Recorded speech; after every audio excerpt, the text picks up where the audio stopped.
Armínio. Alô, Rebelo, querido. Agora ele. Tá jogando tênis ainda? As minhas pernas não me aguentam mais. Tá bom? Beleza? Vou. Estou à disposição. Vamos começar? Pergunta o que quiserem, como quiserem. Como começamos? Só responderei aquilo que eu souber, tá? Não, quem me lembrou foi o Stuckert, que eu te visitei na cadeia em 1980.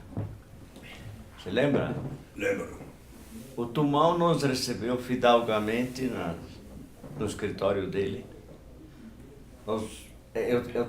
O plural não é majestático, eu estava com o Raimundo Paulo. Né?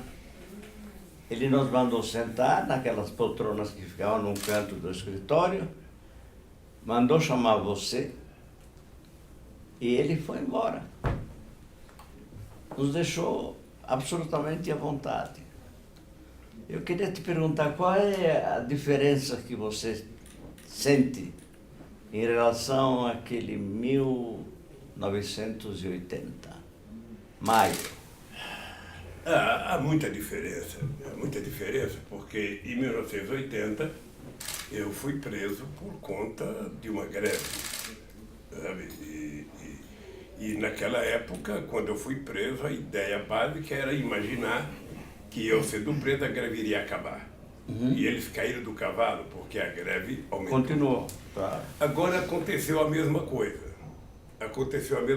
Porque, embora eu não esteja preso por causa de uma greve, eu esteja preso por denúncias infundadas e mentirosas, porque quem deveria ter sido preso antes de eu ser preso era o Delayol, quando ele apresenta o PowerPoint e que ele termina dizendo não me peçam provas, eu só tenho convicção, dali ele deveria ser preso e internado. Mas é lógico. Ou exonerado a bem do serviço público. Não.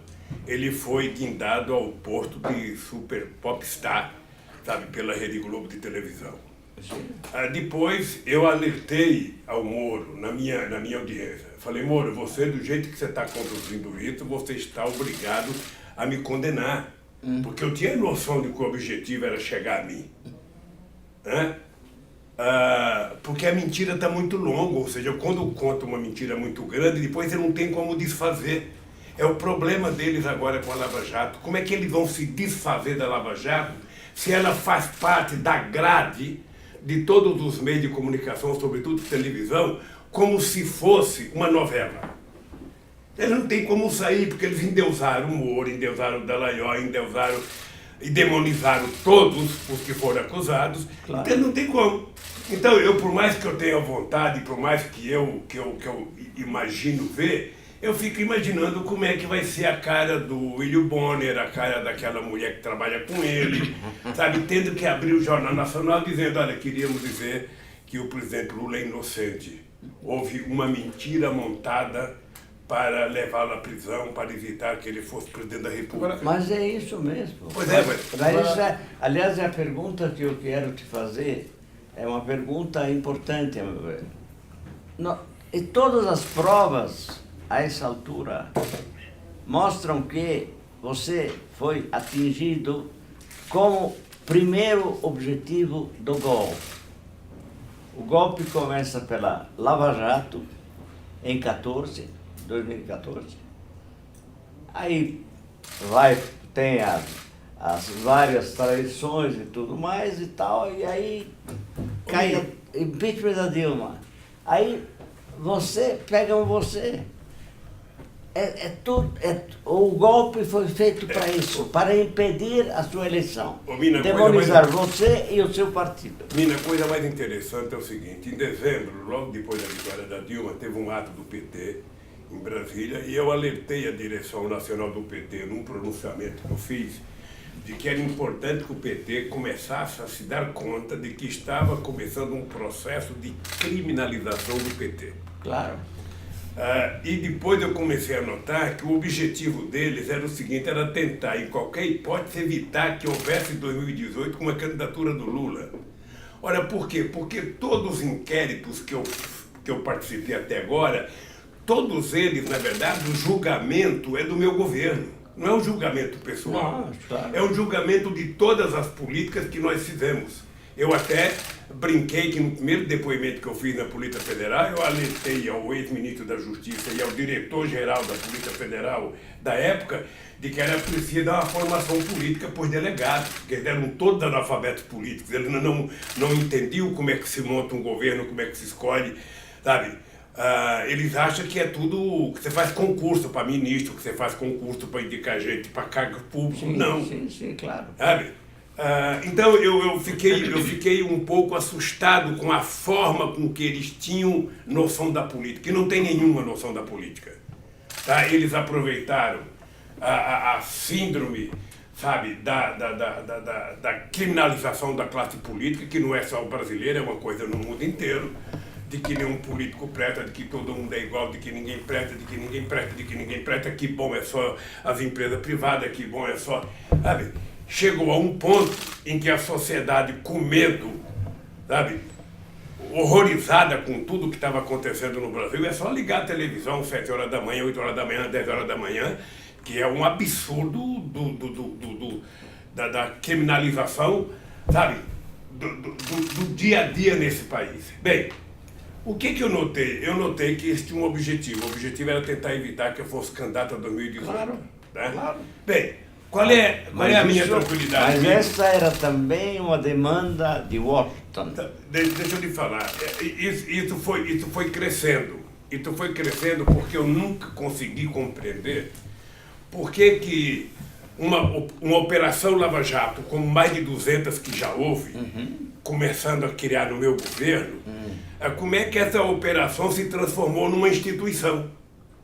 Eles esqueceram que era uma operação policial para investigar um determinado tipo de crime e transformaram numa instituição com objetivos eminentemente políticos. Claro. Isso hoje está claro e para mim está muito claro o papel preponderante da Secretaria de Justiça dos Estados Unidos nesse processo da Lava Jato. Ou seja, o objetivo final era não deixar o Lula ser candidato, o objetivo final era quebrar empresas de engenharia no Brasil, era quebrar a indústria de gás e óleo nesse país, era quebrar a indústria naval, para que, tal como aconteceu no Iraque, as indústrias americanas e outras indústrias europeias viessem fazer aquilo que as brasileiras faziam. Isso está acontecendo nesse instante. É difícil o povo saber ainda, é difícil. Tem uma parte da população que ainda não compreende porque a chamada grande mídia não fala disso. Você fala que se não for a rede social, sabe, falar do Intercept, a grande imprensa não dá quase nada do Intercept, é como se não existisse. Por exemplo, por conta disso, eu queria fazer uma pergunta. Nós já estamos aí há quase 3 meses de revelações do Intercept, né?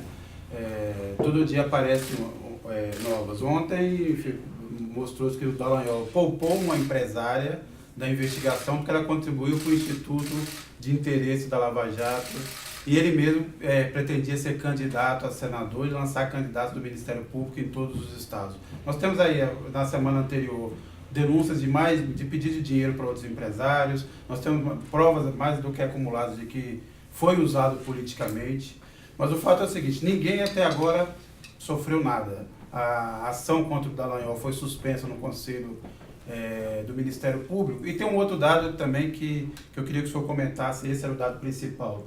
Em todas as pesquisas feitas recentemente, a maioria da população vê erros da Lava Jato, vê que a Lava Jato tinha um viés político, mas acha que está tudo bem. O senhor está preso, está tudo bem, e que o Moro deveria continuar como ministro. O que o senhor acha? Não acha que está tudo bem. Veja, nós, seres humanos normais, reagimos de acordo com as informações que nós obtemos. Né? Quando você vai conversar comigo num jantar à noite, você vai conversar comigo normalmente as coisas que aconteceram, sabe, durante a semana e não as coisas que vão acontecer no futuro. Então a sociedade reage de acordo com a quantidade de informações que ela tem. Veja que a política foi demonizada nos últimos, a começar de 2005, mas ela sempre foi demonizada no Brasil. Sim. Mas ela foi com mais força, envolvendo a política e de preferência um partido como o PT, a partir de 2005 do Mensalão. É isso. Ela foi demonizada. Ela foi demonizada, e demonizada o PT, demonizada o governo do PT. Nós saímos de um período de pensamento único no governo Fernando Henrique Cardoso, em que era tudo favorável, para um pensamento único contrário quando chegou no meu governo. O que eu acho? A sociedade brasileira, na medida em que ela vai tendo informações, ela vai reagindo, ela vai mudando de posição. As pesquisas mostram que a sociedade brasileira está começando a enxergar o que está acontecendo. Até agora, esses canalhas dizem que o desemprego é por conta da Dilma. Eles se esquecem de dizer à opinião pública que em dezembro de 2014 nós tivemos o menor desemprego da história do país. E que o desemprego começou quando eles começaram a boicotar o governo da Dilma, a partir da indicação do Eduardo Cunha para presidente da Câmara, que tinha como objetivo não permitir que nada que a Dilma fizesse para melhorar fosse aprovado. Eles se esquecem disso, que eles jogaram o Congresso Nacional para atrapalhar. Eles se esquecem de que o Aécio Neves é o responsável por parte do ódio que está criado nesse país com a alavancagem da Rede Globo de televisão. Claro. A Rede Globo na novela é toda bonzinha, não é mais bonzinha, porque agora tem filha roubando mãe, filha casada com o marido da mãe, tem tudo que não presta na novela. Mas o dado concreto é que ela é responsável por parte do ódio estabelecido nesse país. Tudo que é da política não presta, tudo que o PT fez foi errado, sabe? E ainda hoje há uma doença na cabeça dessa gente de tentar mostrar que no período do PT não aconteceu nada. Olha, o período do PT foi o período de melhor distribuição de renda nesse país, o melhor período de aumento do salário mínimo, o melhor período de geração de emprego, o melhor período do aumento de renda da sociedade. Ou seja, qualquer coisa que você procurar entre 2003 e 2014, você vai perceber que houve um crescente nos investimentos públicos, sabe, na renda das pessoas mais pobres, na questão da educação. Então, a sociedade vai descobrindo isso. O problema é que a gente, às vezes, tem pressa. Eu aqui na minha celinha, eu fico sempre pensando o seguinte, quer dizer, a democracia ela tem um problema, porque de vez em quando você perde. E quando você perde, 4 anos é muito pouco para quem ganha, mas 4 anos é um oceano atlântico para quem perde. Esperar 4 anos para disputar outra eleição é muito difícil, e para quem ganha, acaba logo. Então o que o PT tem que ter é paciência, sabe? E ir mostrando para o Brasil que o Brasil pode ser melhor. Nós precisamos trabalhar 24 horas por dia, sabe, em arejar a cabeça da sociedade. Primeiro, para diminuir o ódio. Segundo, para mostrar que o Brasil pode ser governado de forma diferenciada. E mostrar claramente quem é bandido nesse país. Veja, eu fui candidato muitas vezes, você nunca me viu numa televisão dizer que um candidato adversário era ladrão. É verdade. Você nunca viu eu com agressividade. Por que eu sou agressivo contra o Moro e sou agressivo contra o Dallagnol, principalmente os dois? Porque eles construíram uma mentira. Eles inventaram várias histórias. Eles condenaram sabendo que não podia condenar. Eles sabiam que estava errado, e tem 4 pessoas que sabem que ele estava errado. Eu, que sou a vítima, o Moro, que é o algoz, o Dallagnol, que é o algoz, e Deus, que sabe tudo o que acontece. Sabe? Então, meu caro, por isso é que eu digo que o Moro é mentiroso, o Dallagnol é mentiroso, e essa gente não deveria, sabe, continuar na função. Essa gente deveria ser exonerada bem do serviço público.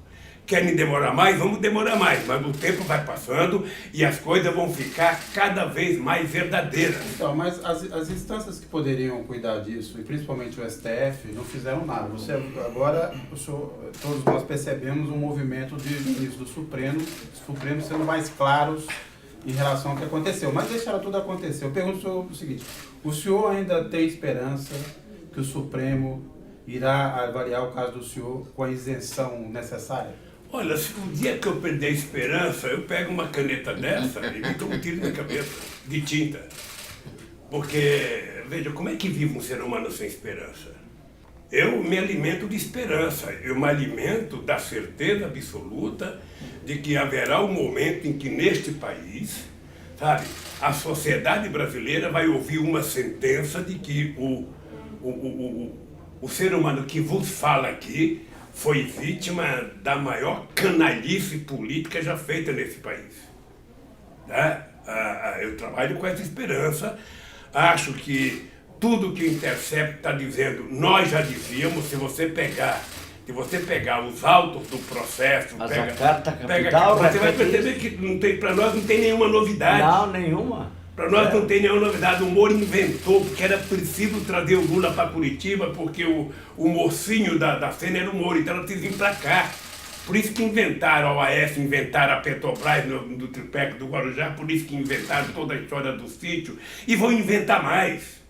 E eu continuo com a mesma tranquilidade. Sabe a tranquilidade dos inocentes? Então eu estou assim, estou tranquilo, hoje, nesse momento, eu estou esperançoso de que em algum momento a Suprema Corte vai entrar no mérito do processo, porque o Moro é engraçado, o Moro não aceitava nenhum documento que provasse a minha inocência. Você levava uma prova e ele não aceitava, porque para ele já estava dado a sentença. Eu disse no meu depoimento, você está condenado a me condenar pela quantidade de mentiras que já foi contada. Agora, tudo isso, Lírio, tudo isso na minha cabeça é secundário se o sacrifício que eu estivesse fazendo hoje pudesse resolver o problema do povo brasileiro. Se eu estivesse aqui e o povo tivesse com pleno emprego, o povo tivesse tendo aumento de ganhos salariais, o povo tivesse comendo melhor, o povo tivesse passeando melhor, morando melhor, estudando melhor, sabe? Era um sofrimento pessoal, mas o povo estava bem. Duro é que eu estou aqui e o povo que está em suposta liberdade é prisioneiro de uma canalice jamais vista nesse país, com um bando de incompetentes que não conhecem o Brasil, que não sabe o que é governar, porque até agora, 8 meses de governo, a única palavra que eles decoraram no dicionário é a palavra corte, corte, corte, corte, corte, corte e ajuste, ajuste, ajuste e nada exatamente para melhorar a vida e a esperança do povo brasileiro. Então, um presidente que supostamente valoriza a bobagem. A gente pensa que o Bolsonaro é bobo nada, aquilo é um tipo. Ele foi criado assim, ele acredita em toda a asneira que ele fala. Em toda a bobagem que ele fala, tem gente que fala, não, ele está falando bobagem. Nada. Ele acredita naquilo, ele acha que aquilo é o charme.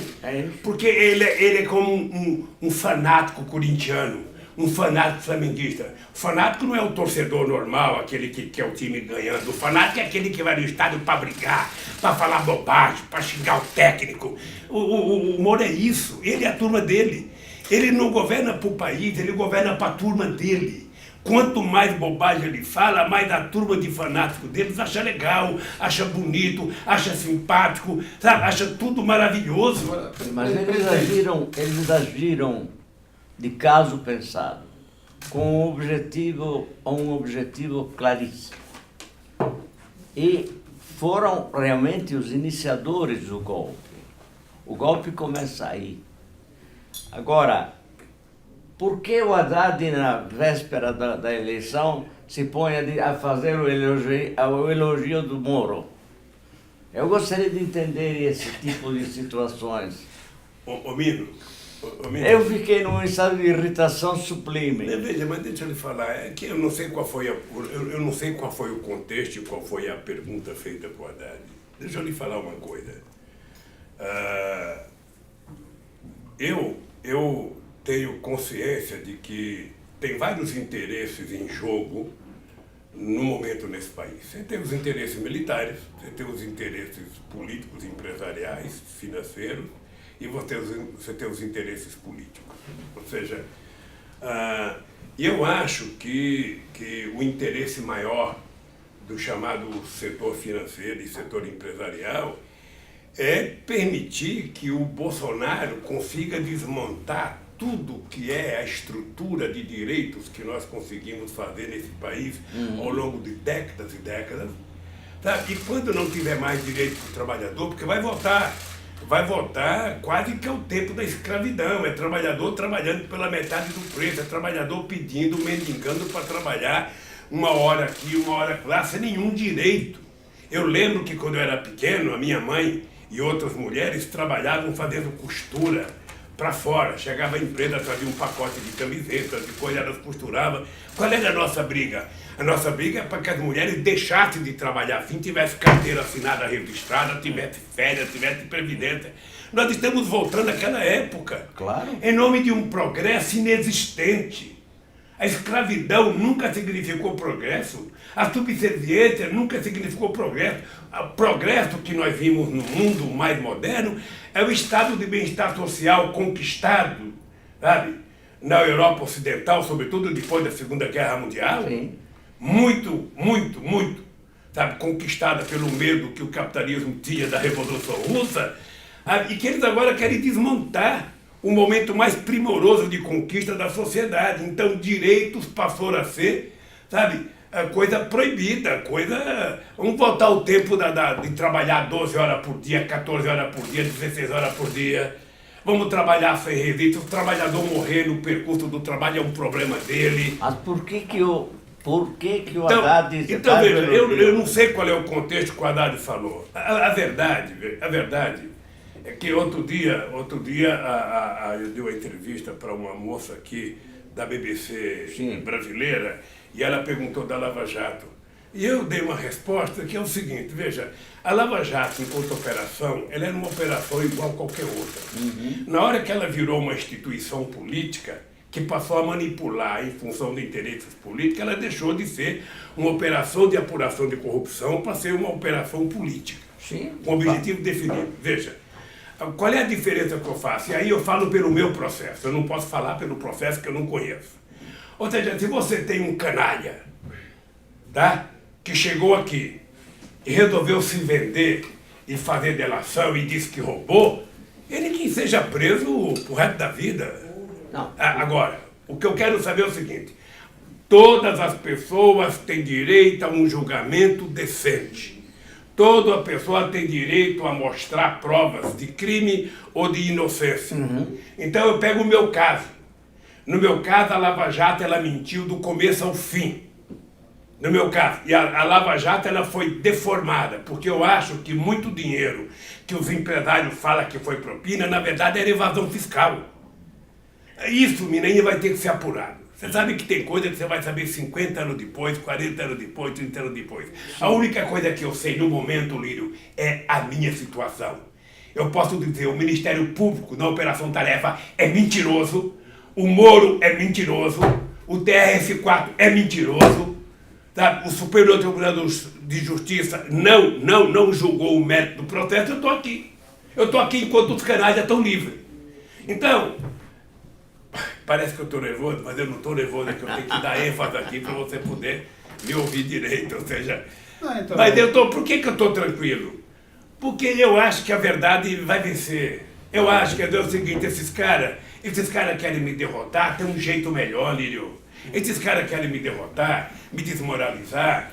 Ao invés de eu estar preso aqui, eles deveriam estar fazendo política social, deveriam estar dando comida na mesa do povo, estar pagando as bolsas do CNPq, do CAPES. Esses caras deveriam estar abrindo mais universidades, mais escolas técnicas.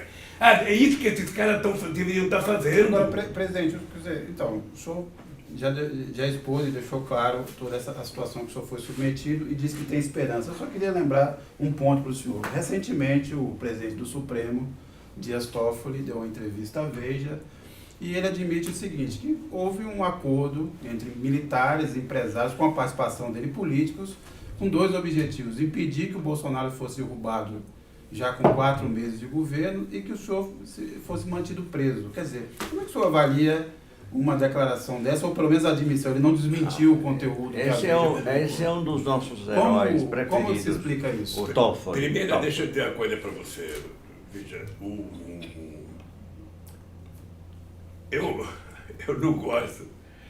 Eu faz mais de 30 anos que não leio a Veja. Não gosto de ler a Veja. Não acredito em nada que a Veja fala.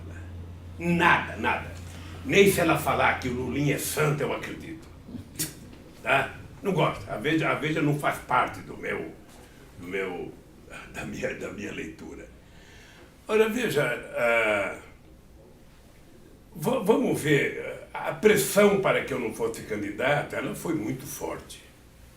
Ela foi muito forte. Ela começa da Rede Globo de televisão, dos editoriais dos Merval, dos militares, coisas que eu às vezes não compreendo. Sabe por que eu não compreendo? Da onde foi alimentado esse ódio? A única explicação que eu compreendo é o seguinte, é que essa gente não quer que o povo pobre tenha ascensão. Essa gente não quer que as pessoas mais pobres frequentem o Parque de Ibirapuera, lá em São Paulo. Essa gente não gosta que o povo mais pobre viaje de avião para o Nordeste. Essa gente não gosta que o povo tenha acesso a um teatro, tenha acesso a uma universidade, tenha acesso a um restaurante que eles frequentavam, que acham que é dele. Aliás, eu lembro, pegar a tua presente aqui, eu lembro que um dia estava Vossa Excelência, o Vefó, o Jacob Ittar e eu num restaurante, Sim. lá numa rua, não sei se é 24 de maio, 23 de maio, sei lá. A gente estava comendo uma feijoada. Sim. Era num restaurante de um amigo do meu irmão. Sim. E eu levanto para ir ao banheiro junto com o Jacob Ittar. O Jacob Ittar, eu vou na frente. E quando eu passei, duas mulheres falaram, ele fala que defende os pobres, mas ele está comendo no nosso restaurante. O Jacob Ittar ficou puto, deu um esporro nas duas mulheres, né? E acabou o assunto. Mas eu estou te mostrando que essa gente tem uma parte da elite brasileira, dos setores médios da sociedade, que ela se incomoda com a ascensão das pessoas mais pobres. Pois é, mas isso Ou seja, a Casa Grande precisa... Então, então eu acho que isso fez com que essa gente fosse alimentada desse ódio. Só pode ser. Porque, veja, quando eu deixei a presidência da República, eu lembro que eu brincava com o Franklin, eu falei assim, no terminar o meu mandato eu vou sair com mais de 100% de aprovação. Porque a última pesquisa da Census mostrava o seguinte, eu tinha 87% de bom e ótimo, eu tinha 10% de regular, se somasse já dava 97%, e 3% de ruim péssimo, que deve ter sido feito na minha casa, porque, sabe, os filhos e a marida deviam estar puta comigo. Ou feito lá no comitê do PSDB. Eu lembro que quando eu deixei a presidência, em São Paulo eu tinha 88% de bom e ótimo. 80% de bom e ótimo. Então, veja, esse ódio foi alimentado desde que eu saí da presidência. E foi alimentado. E parte desse ódio começou. Eles sempre tentaram criar uma intriga entre a Dilma e eu. Sempre tentaram criar uma intriga. Não criou porque a Dilma tem uma cabeça boa e não se permitiu criar. Depois eles começaram a negar a existência do sucesso do nosso governo. Gente, eu fazia reunião trimestral para mostrar o PAC. Era a Dilma que participava de reunião trimestral com toda a imprensa, todos os ministros que tinham obra no PAC, e eles não davam notícia nenhuma. Não sei se vocês viram o Jornal Nacional de ontem, eu não vi, mas me contaram. Sabe que eles falaram do ProUni, falaram das cotas. Sem falaram... dizer quem era o autor. Mas não cita quem é o pai da criança. Sabe? O pai é desconhecido. Então, isso eles estão fazendo desde que eu me conheço por gente. Bom. Eu, quando estava na presidência, eu tomei uma decisão. Eu vou derrotá-los. E vou derrotá-los na rua. Não tem almoço, não tem jantar, eu vou e derrotei. Não, eu entendo. Agora, veja, esse ódio que está estabelecido na sociedade, nós precisamos, eu diria, extirpá-lo ou diminuí-lo, porque a sociedade não consegue construir um país, sabe, tranquilo, calmo, desenvolvido, nesse clima de ódio e sem colocar no dicionário a palavra desenvolvimento, investimento. O senhor acha que o ódio explica o dado que eu vou citar agora? Claramente a deterioração da imagem do apoio ao Bolsonaro é a mais impressionante de qualquer presidente desde o fim da ditadura.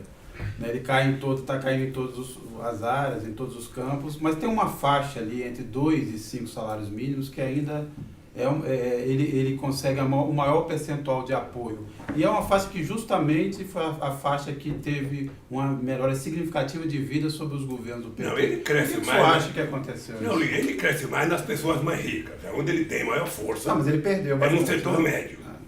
Tá? Qualquer coisa que você perguntar vai ter entre 8% e 9%. Veja, eu quando fui reeleito presidente do sindicato em 98, eu tive 92% dos votos. Os meus adversários tentavam explorar que tinha 8% que votaram contra mim. Ora, numa sociedade de 210 milhões de habitantes, você ter 10% que gosta de um fanático, sabe, sempre vai acontecer. Veja a votação do Enéas, 8%, né? O chefe da TFP, quando foi candidato, teve 8%. Então você tem entre 8% e 10%, você tem gosto para tudo. Sabe? Você vai encontrar 10% de torcedor de São Paulo que concorda quando a torcida independente faz uma violência, ou quando alguém do Corinthians faz uma violência. Você tem maluco para tudo. Então, o que eu acho é que a maioria da sociedade, a maioria, começa a se dar conta do desastre que aconteceu, sabe, em 2018. Quer dizer, é uma coisa que você não encontra muita explicação. Você fazer com que uma sociedade, sabe, se você pegasse um trabalhador que não tem escolaridade nenhuma, você poderia falar, o coitado não tem escolaridade, ele não estudou, ele não sabe votar, né, como muita gente fala. Agora você pega um cara que é empresário, que tem investimento, que tem um curso, pode ter um curso mequetrefe, né? Sabe? Pode ter, mas ele tem. Esse cara deixar de votar numa pessoa qualificada moralmente, eticamente, sabe? Do ponto de vista científico, um cara que é, sabe, filósofo, advogado, economista, que foi o melhor ministro da educação que nós tivemos nesse país, um cara deixar de votar nele para votar numa figura como o Bolsonaro não tem sentido. Veja o ministério dele. Veja o ministério dele. Quando ele não tem ninguém para indicar, ele coloca um general. Sabe? Como se ser general fosse símbolo de competência. Não tem prova de competência. Não tem prova. O general, ele é formado, não é para dirigir a fazenda ou a educação. O general foi formado para dirigir as Forças Armadas Brasileiras em proteção à nossa soberania nacional, que é o que me interessa nesse momento. É que a nossa soberania está sendo jogada fora. O Brasil está jogando a sua soberania, sabe, e está batendo continência para a bandeira americana. Esse é o mal maior que está acontecendo no Brasil. Não sei se você lembra quando houve a guerra do Iraque. Quando houve a guerra do Iraque, ou seja, as empresas que foram reconstruir o Iraque eram empresas americanas. E só ia lá quem tinha participado da guerra do lado dos americanos. Pois bem, quem é que está entrando agora para ocupar o lugar das empresas que foram destruídas nesse país? Empresas americanas. Sim, tudo bem. Mas agora, Lula, eu insisto num ponto. Esse golpe foi dado pelos poderes da República. O STF, ao qual teoricamente cabe, assim como ao Exército cabe a defesa das nossas fronteiras e da soberania nacional, o STF cabe a defesa da lei. O STF tinha condições plenas de impedir desde as falcatruas do senhor Moro ou do senhor Dallagnol até o impeachment da Dilma. Depois da sua condenação, sem provas, o STF quieto. Família, vamos ver o seguinte, olha. Vamos ver o seguinte. Eu às vezes fico me perguntando por que nós do PT, ao invés de fazer, sabe, uma ação privilegiada na Câmara e no Senado com relação ao impeachment, não fomos primeiro ao STF. Às vezes me pergunto. Como eu não sou advogado, eu não tenho resposta. Eu acho que nós fizemos uma aposta imaginando que tinha maioria no Congresso e nunca tivemos. Tá? Quem sabe se a gente tivesse ido na Suprema Corte, o debate fosse no outro nível. a gente não ficasse se esgarçando como ficamos, sabe? Depois que a gente começou, só perdemos voto, não ganhamos nenhum voto. Tá? Então eu fico me perguntando, por que a gente não foi no STF? Talvez tenha sido... Mas é uma questão muito técnica. Uma avaliação política, ou talvez, eu não sei se está certo ou errado, eu me pergunto sempre, eu não encontro resposta para mim. Mas é uma situação... A segunda coisa é que foi construída nesse país a partir de julho de 2013, com o começo das grandes manifestações, e com a campanha do Aécio Neves, a radicalização, com o discurso de não aceitar o resultado, foi construído um clima para não deixar a Dilma governar o segundo mandato. Sim, claro. Tá? Outro dia eu estava dizendo aqui numa entrevista que era preciso fazer uma comparação. Em 99, o Fernando Henrique Cardoso estava na mesma situação da Dilma em 2015. Estava com 8% na pesquisa da opinião pública, a economia já tinha quebrado 2 vezes. Qual foi o que salvou o Fernando Henrique Cardoso? O Temer entrou na presidência da Câmara e o Temer facilitou a aprovação de todas as reformas que o Fernando Henrique Cardoso tentou fazer. O que aconteceu com a Dilma? Ao contrário, ela teve na Câmara o Eduardo Cunha, que trabalhou o tempo inteiro com a aprovação de pauta-bomba para dificultar a ação do governo. Então, tudo que a Dilma tentou fazer para reverter uma situação não conseguiu. Porque, veja, nós terminamos 2014 com 4,3% ou 4,3% de desemprego no país. Ora, tinha que fazer um ajuste? Tinha. Eu digo sempre, um dos ajustes que a gente tinha que fazer, a Dilma tentou fazer, eu não sei se vocês sabem, o Guido fez, na verdade, uma desoneração de 540 bilhões de reais de 2011 a 2014, ou seja, você abriu mão de colocar no seu caixa 540 bilhões de reais para favorecer os empresários e manter a política funcionando. Ora, você não pode abrir mão de 540 bilhões como nós abrimos, ou seja, desoneração e invenção fiscal, você faz como se fosse com porta de uma hidrelétrica. Você abre quando você precisa e você fecha, abre, fecha, abre, fecha. Ou seja, quando nós mandamos a medida provisória para acabar com a desoneração, simplesmente não aceitaram e a Dilma ficou com prejuízo. O senhor acha que o que aconteceu com a Dilma foi só a sabotagem ou foram opções erradas? Eu pergunto o seguinte, o ajuste que a Dilma propôs a partir de 2015 não era um ajuste errado? Quer dizer, a escolha do Levi, deixa eu lhe falar uma coisa. O ajuste da Dilma era um ajuste que começou a criar um problema na nossa base. Eu lembro que o movimento sindical que estava negociando com a Dilma, eu lembro que o próprio PT, eu participei de algumas reuniões já no começo de 2015. É importante lembrar que foi anunciado algumas reformas dia 29 de dezembro de 2014, que pegou muito mal, porque criou um clima de insatisfação na nossa base. Né? Agora, veja, tudo isso já fazem 5 anos, meu caro. 5 anos. O que não pode é essa canalite ficar dentro do Brasil quebrou por causa da Dilma, o Brasil não sei o que lá por causa da Dilma, o Brasil não sei o que lá por causa da Dilma. Não.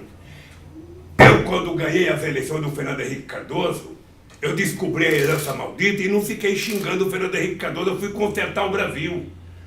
Quem é eleito para governar, não é eleito para diagnosticar.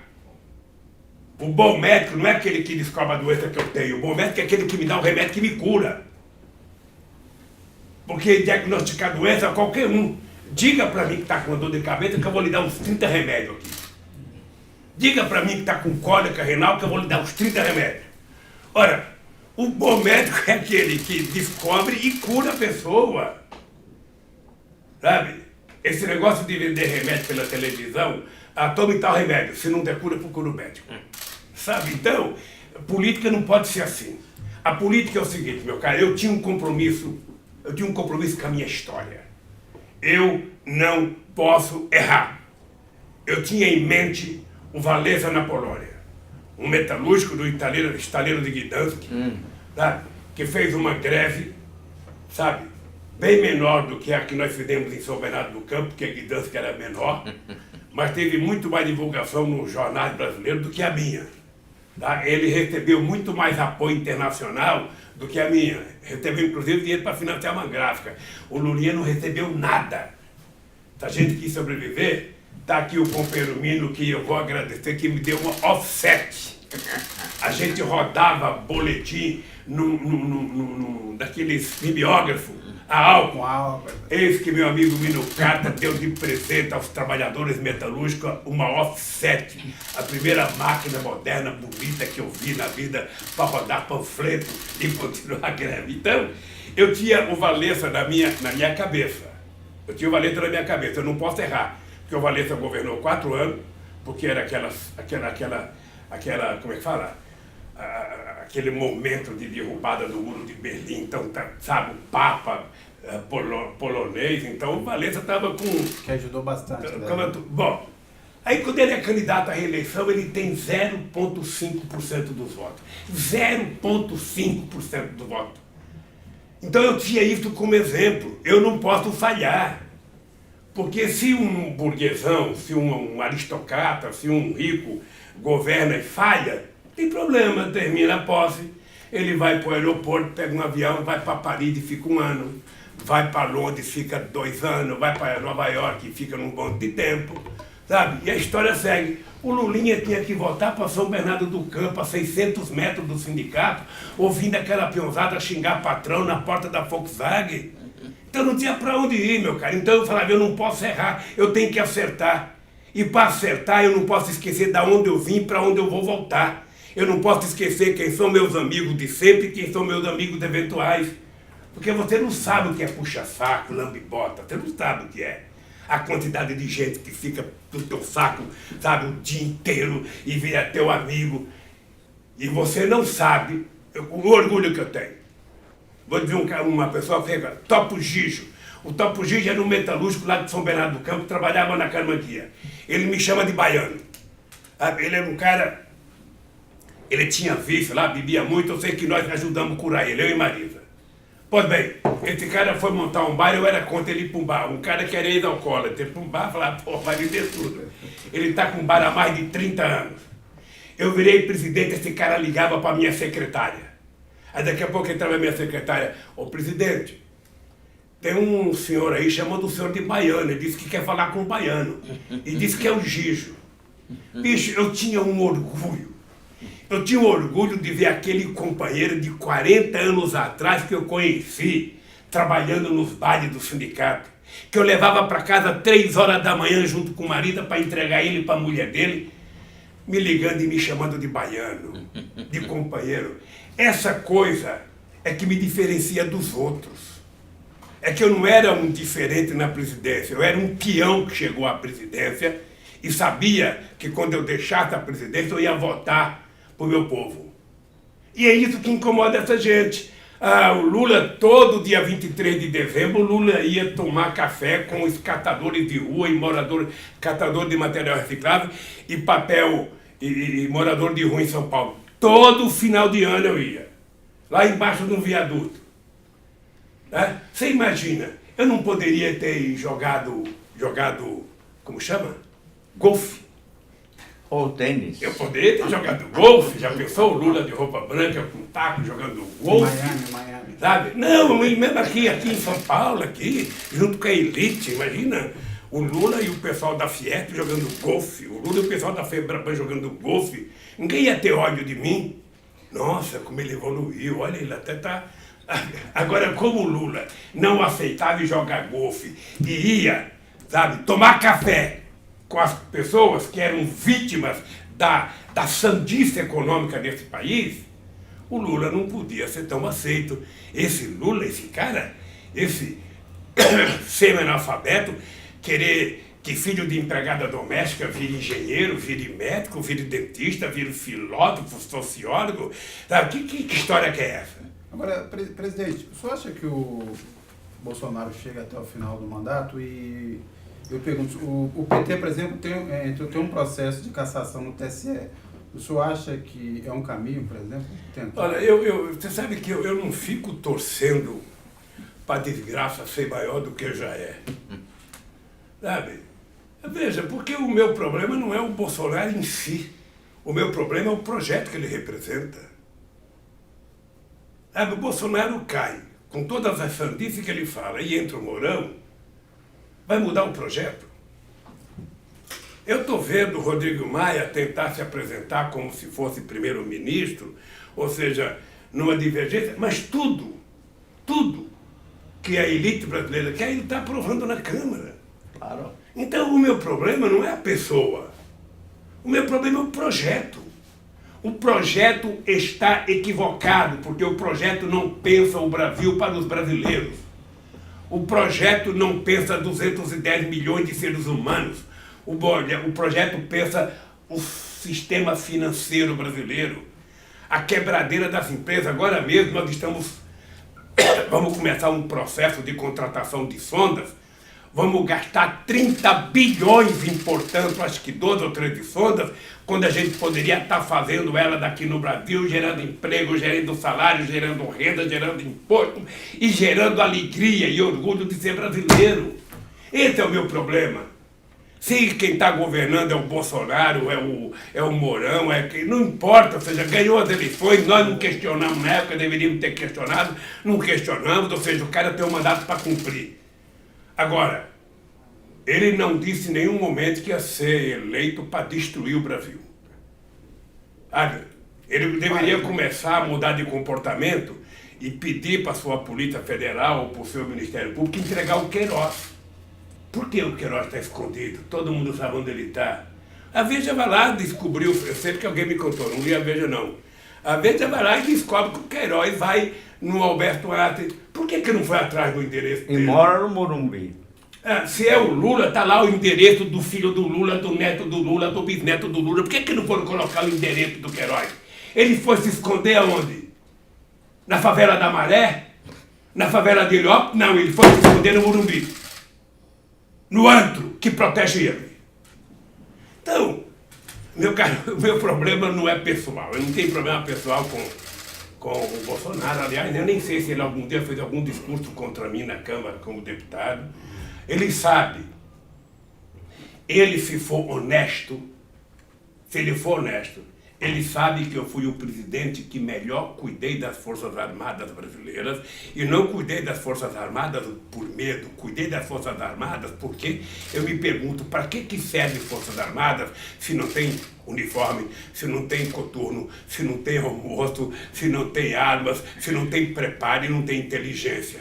Eu preparei porque eu queria as Forças Armadas preparadas, sabe, para defender o país, não era para atacar ninguém não. Mas era para defender uma fronteira de quase 16 mil quilômetros de fronteira seca, mais quase 8 mil quilômetros de fronteira marítima, mais o pré-sal que está na divisa, no limite da divisa marítima do Brasil, e que os americanos inventam a quarta frota e que os militares brasileiros resolvem de forma subserviente indicar um subcomandante. Ora, meu Deus do céu, onde é que nós chegamos? Presidente, o senhor falou da Polícia Federal e do Ministério Público. Hoje saiu uma entrevista do Bolsonaro na Folha, ele deixa claro que o atual diretor da Polícia Federal vai ser trocado, está claro ali, e que ele já combinou com o Moro que precisa ser alguém alinhado. E disse que vai, quinta-feira, anunciar o nome do Ministério Público, que não será da lista tríplice e será alguém alinhado. O Fernando Henrique fez a mesma coisa, tinha um diretor da Polícia Federal alinhado, um procurador-geral da República alinhado. Nos governos do PT foi diferente. Respeitava-se a lista tríplice, deu estrutura e independência a esses organismos que no final fizeram o que fizeram. O senhor acha que esse republicanismo do PT de alguma forma foi um problema? O senhor, por exemplo, se arrepende? O senhor hoje seguiria essa mesma linha de ter nomes alinhados? Deixa eu te falar uma coisa, a gente não pode ser criticado pelas coisas boas que a gente fez. Eu sou republicano porque eu acho que o Estado não é meu. Ser presidente é uma profissão. Ser presidente é cumprir uma tarefa. E eu fui eleito com data para tomar posse e com data para sair. E eu tinha que governar o país pensando no povo brasileiro e não em mim. O Brasil não era... Eu falava para o presidente Chaves.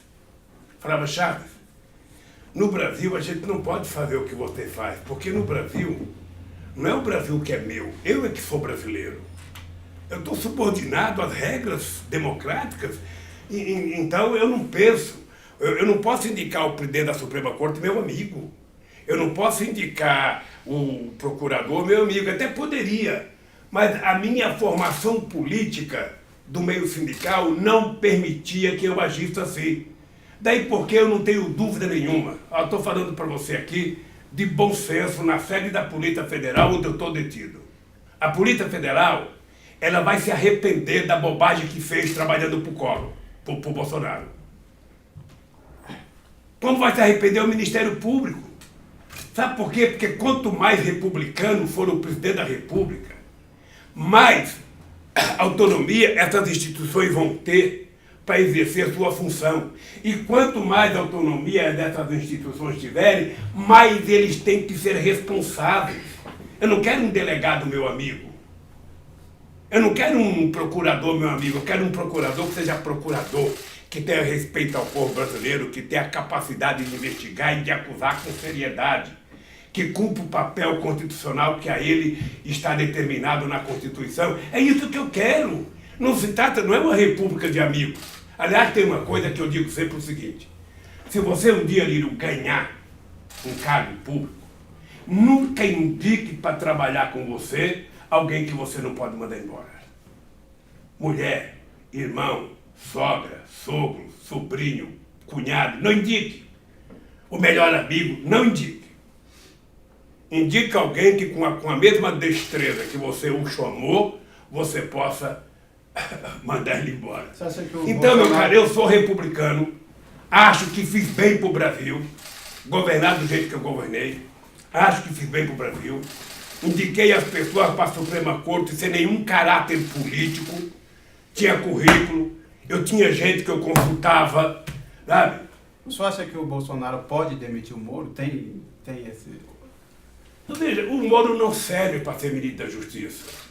O Moro passou a vida inteira, ele fez um curso de Direito, fez um concurso, pegou uma toga e só. Esse cara não tem experiência de vida para exercer um cargo político. O que eu estou perguntando para o senhor acha que o Bolsonaro tem condições políticas, dados os arranjos que foram feitos, de demitir o Moro? Eu não sei, eu não vou julgar porque mandar ministro embora é uma questão unicamente do presidente da República. Eu não vou dar palpite no governo do Bolsonaro. A Gleisi Hoffmann disse ontem que a eleição de 2022 será entre o Bolsonaro e o PT. O senhor acredita? Essa é uma coisa que eu acho fantástica, é o seguinte: é um incômodo no meio político. Agora a moda, virou moda agora falar, precisamos acabar com essa polarização entre o PT e não sei quem, entre o PT e Bolsonaro. É engraçado, quando eram os tucanos que polarizavam conosco, eles não queriam acabar com a polarização. O que eles têm que entender é o seguinte: o PT é o maior partido existente nesse país. O PT agora vai ter uma disputa interna em 4.000 municípios que o PT está organizado. São 4.000 diretórios que vão votar na eleição direta para presidente. São quase 2,5 milhões de filiados. Não está organizado como eu gostaria que tivesse organizado, mas o PT é um puta de um partido político. O PT não é um amontoado de interesses eleitorais como é o PSL. O PSL, o Bolsonaro perdeu as eleições, acaba, que ele desmancha, que nem farinha, que nem o PRN do Collor, acaba. O Brasil, Lírio, se você pegar a história política do Brasil, você vai perceber que o Brasil só tem um partido na concepção da palavra, organizado com decisões, sabe, nacional, que é o PT. Você tem os outros partidos, você tem o PCdoB, que é um partido histórico, sabe, desde 1922, tem uma briga entre o PCdoB e o PPS para saber quem é mais velho, mas que são partidos ideologicamente bem formados e tal. Mas o restante são siglas eleitorais. Os caras trocam de partido como se estivesse trocando de cueca. Sabe? O cara estava no PSL, está no DEM, muda do DEM, vai não sei para onde, mas achando que essa mudança purifica eles. Não é como nós do PT. A primeira participação política minha foi no PT e será a última. Será a última. Sabe? E tenho muito orgulho daquilo que o PT fez. E se o PT errou, paga pelo erro. Eu me pergunto apenas algo a respeito do PT. O PT fez com o seu governo, no seu governo, teve um desempenho excelente. Isso é do conhecimento até do mundo mineral. mas não chegou exatamente a criar uma consciência da cidadania em muitos brasileiros. Não conseguiu. Ô Mino, deixa eu te falar uma coisa, eu discuto muito isso com os companheiros, porque eu não fui eleito para criar consciência ideológica do PT, eu fui eleito para governar o Brasil. O PT é que deveria ter tirado proveito Sim. das coisas boas que Claro, nós fizemos claro. e conscientizar. Então houve essa falha. Olha, Essa falha, sabe por quê, Mino? Olha, você conhece um pouco política. Eu comecei a minha vida política sendo admirador do PT italiano. Eu achava o Partido Comunista Italiano a coisa mais perfeita que tem a organização e política. ela foi. Eu tive o prazer de sentar numa mesa ao lado de Berlinguer. Tá? Então, eu conheci bem o Partido Comunista Italiano e era muito fã do Partido Comunista Italiano, como era muito fã do PSOE da Espanha. Tá? Depois eu comecei a perceber o quê? O Partido Comunista ele não passava de 30%, 33%. Era, 36. hein? Chegou a 36. Eu cheguei à conclusão de que o PT não queria ganhar as eleições, ou seja... Não, mas aí tinha um projeto Não. de aliança com... Não, é porque aconteceu o mesmo com o PT. É porque o PT, quando fui disputar a quarta eleição, eu tinha consciência que eu não podia ser candidato para ter 30%, eu já tinha obtido 30%. Eu precisava de 50% mais um. Então eu precisava saber aonde é que estavam os outros 20% que eu precisava ganhar. Daí porque eu descobri a minha obra-prima chamada Zé Alencar, num discurso dele de 50 anos de vida empresarial. Eu não quis ir na festa, fui porque o Zé Dirceu me encheu o saco para ir. Chego na festa, eu falei, o que eu vou fazer na festa de um burguesão, pô? O que eu vou fazer? Mas eu fui. Cheguei lá, tinha muito governador, muito senador. Aí eu vi o Zé Alencar fazer o discurso dele. Ô Mino, ele estava falando e eu estava pensando, porra, descobri o meu vice. Descobri o meu vice. Ele terminou de falar, nós fomos embora, se despedimos. Na semana seguinte ele era candidato, acho que a presidente do PMDB no Senado, o presidente do Senado, perdeu, só teve o voto dele. Aí eu cheguei lá, eu genuíno, para conversar com ele. Fui convidá-lo para ser candidato a meu vice, sabe? Ajudei ele a escolher o partido que ele precisava entrar, que não podia ser no PMDB, no PMDB porque era contra ele e não apoiava a gente, e não podia ser no PT. Ele entrou no PL. E eu digo com muito orgulho, ninguém, nunca mais na história alguém terá um vice da competência que eu tive, o Zé Alencar. Era empresário de primeira, era um ser humano de primeira, era uma alma de primeira, e era de uma honestidade, de uma solidariedade, sabe? Aquele cara que me deixava dormir todo dia com a consciência tranquila. Mesmo assim, não foi perdoado pela elite. A coisa que mais me deu ódio é que na campanha da Dilma, ele já em fase final, ele já não aguentava nem ficar em pé mais por causa do câncer. Na vila que ele morava, naquele bairro chique, as pessoas fazendo assim para ele. Eu, sinceramente, acho que tem uma parte da elite que não vale o que come. Não. Porque não respeitar uma figura como Você Zé salva Alencar, quem? Você salva quem? não respeitar. Você é uma parte, pô. É porque você não tem empresário. Ô Mino, vamos ser franco, Mino. A tua geração é um pouquinho mais velha do que a minha geração. Mas vamos ver o Entre nós seguinte. tem 12 Mas a anos. gente é do tempo que você tinha um empresário que não gostava de mim, tipo Antônio Emílio de Moraes, que tinha a cabeça pensando nesse país. Sim, lógico. Sabe? Você tinha o Enercock, você tinha o Mindley, Bom. você tinha Bardella, Sim, exatamente. sabe? Você tinha gente que pensava nesse país, pensava na indústria. Quem que tem hoje? Me encontra um empresário que pensa nisso? Não tem. Não tem, porque na verdade o Brasil fez uma opção já no tempo do Collor, com o desmonte da indústria nacional, com a quebra da indústria de autopeça no Brasil. Quando eu cheguei na presidência, menino, que a gente resolveu fazer ferrovia no Brasil, O Brasil não produzia mais trilho, tinha fechado a seção da CFN que produzia trilho. O Brasil estava importando o trilho da Polônia e estava importando o trilho da Itália. O Brasil não fazia mais dormente. O Brasil não tinha mais engenheiro naval, o Brasil não tinha mais engenheiro ferroviário. Tudo isso, menino, nós recriamos no Brasil. Mas Pensando no quê? Pensando que um país soberano é aquele país que toma conta do seu nariz, aquele país que fala, ó, e não por bravata. Sabe? O Brasil tem que saber que a forma de você ser importante no mundo é você ter conhecimento. Você hoje não é importante porque você exporta máquina ou exporta soja. Você é importante porque você exporta engenharia, porque você exporta conhecimento. E o Brasil precisa ter noção, sabe, de que para ele se transformar numa nação soberana, precisa fazer o que eu comecei a fazer, que eles estão destruindo. Acreditar que educação é investimento. Mas lógico. Acreditar que todos têm direito a investimento, que bolsa para formar gente no exterior não é gasto, é investimento. Que colocar pobre na universidade é investimento. Que fazer as pessoas comer 3 vezes ao dia é investimento. Para eles tudo é gasto, tudo é gasto. A única coisa que é investimento é pagar a dívida. Agora, agora esses canalhas sabem que toda vez ele fala, não, porque a crise é do PT, a crise é do PT, o desemprego é do PT, o desemprego é do PT. Esses canalhas devem saber e lavar a boca para falar do PT. Sabe por quê?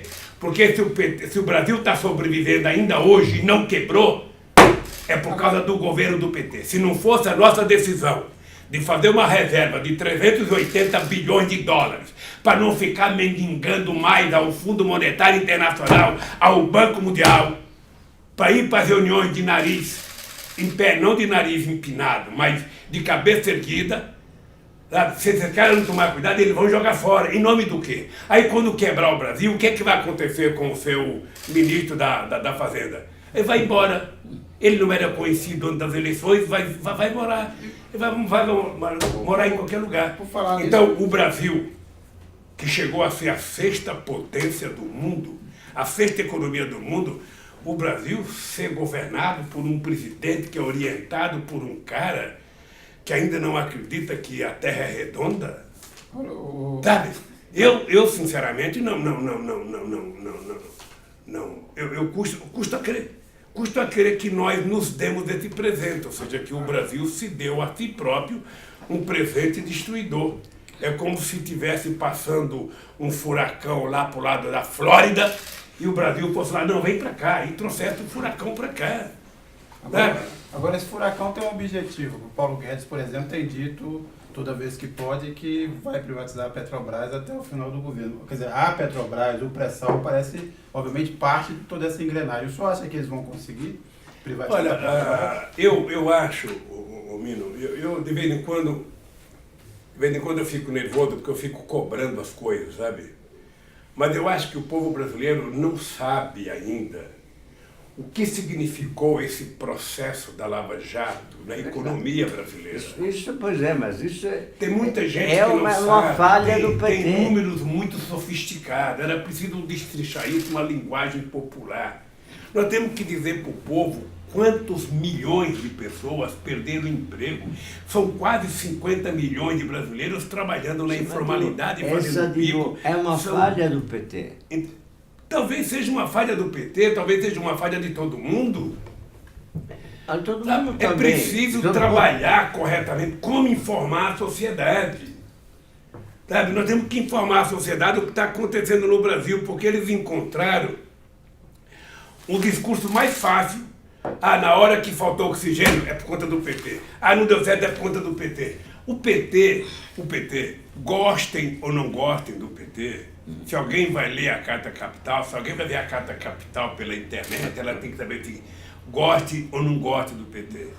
O PT foi a mais extraordinária experiência de distribuição de renda nesse país, de ascensão social.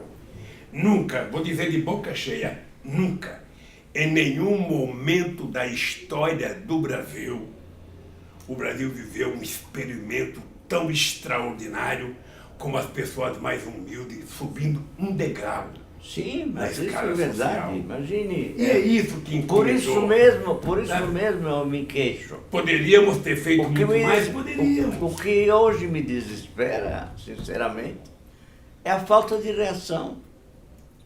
A falta de reação. Então, mas deixa eu te falar uma coisa, Emílio, por favor, um conselho de um jovem de 73 anos, Isso. que o mês que vem fará 74, eu espero que você me mande um presente, uma carta Quando especial. 74? Dia 27 de outubro. Agora, 74? De outubro. Eu faço 2 aniversários, você pode mandar 2 presentes para mim. Um dia 6, que é o dia do registro, e um dia 27, que é o dia que minha mãe disse que eu nasci. Entre o documento feito pelo meu pai 7 meses depois e a minha mãe que sentiu as dores Você do também meu tem nascimento, eu duas prefiro datas. ficar com a minha mãe. Hein? Você também tem 2 datas. Eu tenho 2 datas. Então, eu também. Então deixa eu lhe falar. Então você pode me dar 2 presentes. 6 de setembro ou 6 de Você não novembro. precisa mandar o presente aqui. Você guarda o presente, tá? Porque eu vou buscar na sua casa. Mas deixa eu lhe falar, Mino. Então eu acho que eu tenho tentado daqui de dentro passar para a sociedade a esperança. Veja, Mino, nós temos que sempre estar divulgando o que o PT fez, porque o objetivo deles é tentar fazer com que a pessoa esqueça o que o PT fez. Eu fico pensando, a Amazônia está queimando porque os picaretas do agronegócio estão queimando. Porque o empresário sério do agronegócio, ele sabe que ele tem prejuízo com isso. E ele sabe que ele tem que cuidar do produto que ele quer exportar para poder ter valor lá fora. Então o empresário sério não é favorável a tocar fogo. Quem está tocando fogo são os milicianos do Collor, do Bolsonaro. Desculpa, Collor. É os milicianos do Bolsonaro. Sabe? Começa com madeireiro, depois começa tocando fogo para queimar, depois vem o capim, depois vem o gado. Ou seja, esses são os que estão tocando fogo. Não é as pessoas sérias desse país. Eu conheço empresário sério que jamais faria isso e sabe que isso vai prejudicar. Então, essa gente que destrói o emprego, destrói o direito trabalhista, destrói o direito previdenciário, destrói isso, destrói aquilo, sabe? Vai fazendo tudo aquilo que as pessoas erradas gostam que se faça. Libera a arma. Quem gosta de arma liberada é bandido, porque gente honesta não gosta de arma liberada. Vamos estender, tirar radar da estrada. Quem é que gosta da estrada sem radar? É quem quer correr acima daquilo que é previsto por lei. E vai favorecendo cada vez mais os bandidos. Vai favorecendo. Ou seja, a sociedade brasileira não merece isso. Não merece. Então, Mino, você tem a obrigação de não se desesperar. Desesperar jamais. Você precisa, aos seus 80 anos, toda hora que você puder falar, você tem que estar com a cara boa como você está agora. Toda vez que você for falar, você tem que lembrar de mim. Eu vejo os seus programas na internet. Sim. Eu vejo a Carta Capital na internet. Então, toda vez que você for falar, você tem que estar com um sorriso bom, passar otimismo e dizer, olha, eu tenho mais de 80 anos de idade e acredito. Bem mais. Mas acredito não pode, porque o Brasil não merece isso, gente. O que aconteceu é essa desgraça que aconteceu no Brasil. Essa questão, será que não merece? Será que realmente não merece? Não merece. Mas veja, nós temos um povo que vive no limbo e que esquece que você o favoreceu brutalmente. Mas de verdade.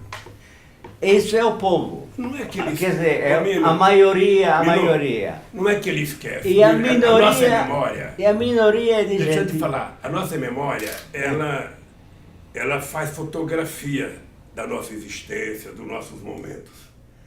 E a nossa memória, as fotografias vão se apagando.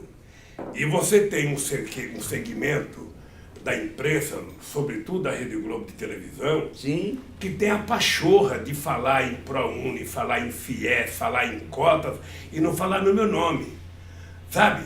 Ela tem a pachorra, por quê? Porque tudo o que eles querem é que o povo esqueça o período Getúlio Vargas, do lado bom do Getúlio, claro. O período bom do Juscelino, o período bom do João Goulart, o período bom do Lula, eles querem que esqueça. Eles só sobrevivem se tiver desgraça, para eles anunciarem todo dia. Eles não querem anunciar notícia boa.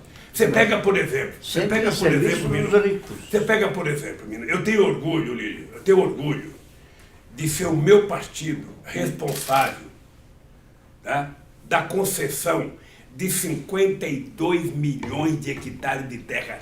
52% de tudo que foi disponibilizado para a reforma agrária no Brasil foi feito no governo do PT. Em 500 anos, nós fizemos 52% de tudo em apenas 12 anos. Tá? O que nós fizemos de programas sociais, porque o sucesso da economia brasileira não se deve a um programa, mas a um conjunto de coisas que foram feitas, que eu acho que o PT, todo santo dia, deveria estar divulgando. Tem gente que fala, não, mas não pode ficar falando do passado, tem que falar do futuro. O futuro só terá credibilidade se as pessoas conhecerem o passado.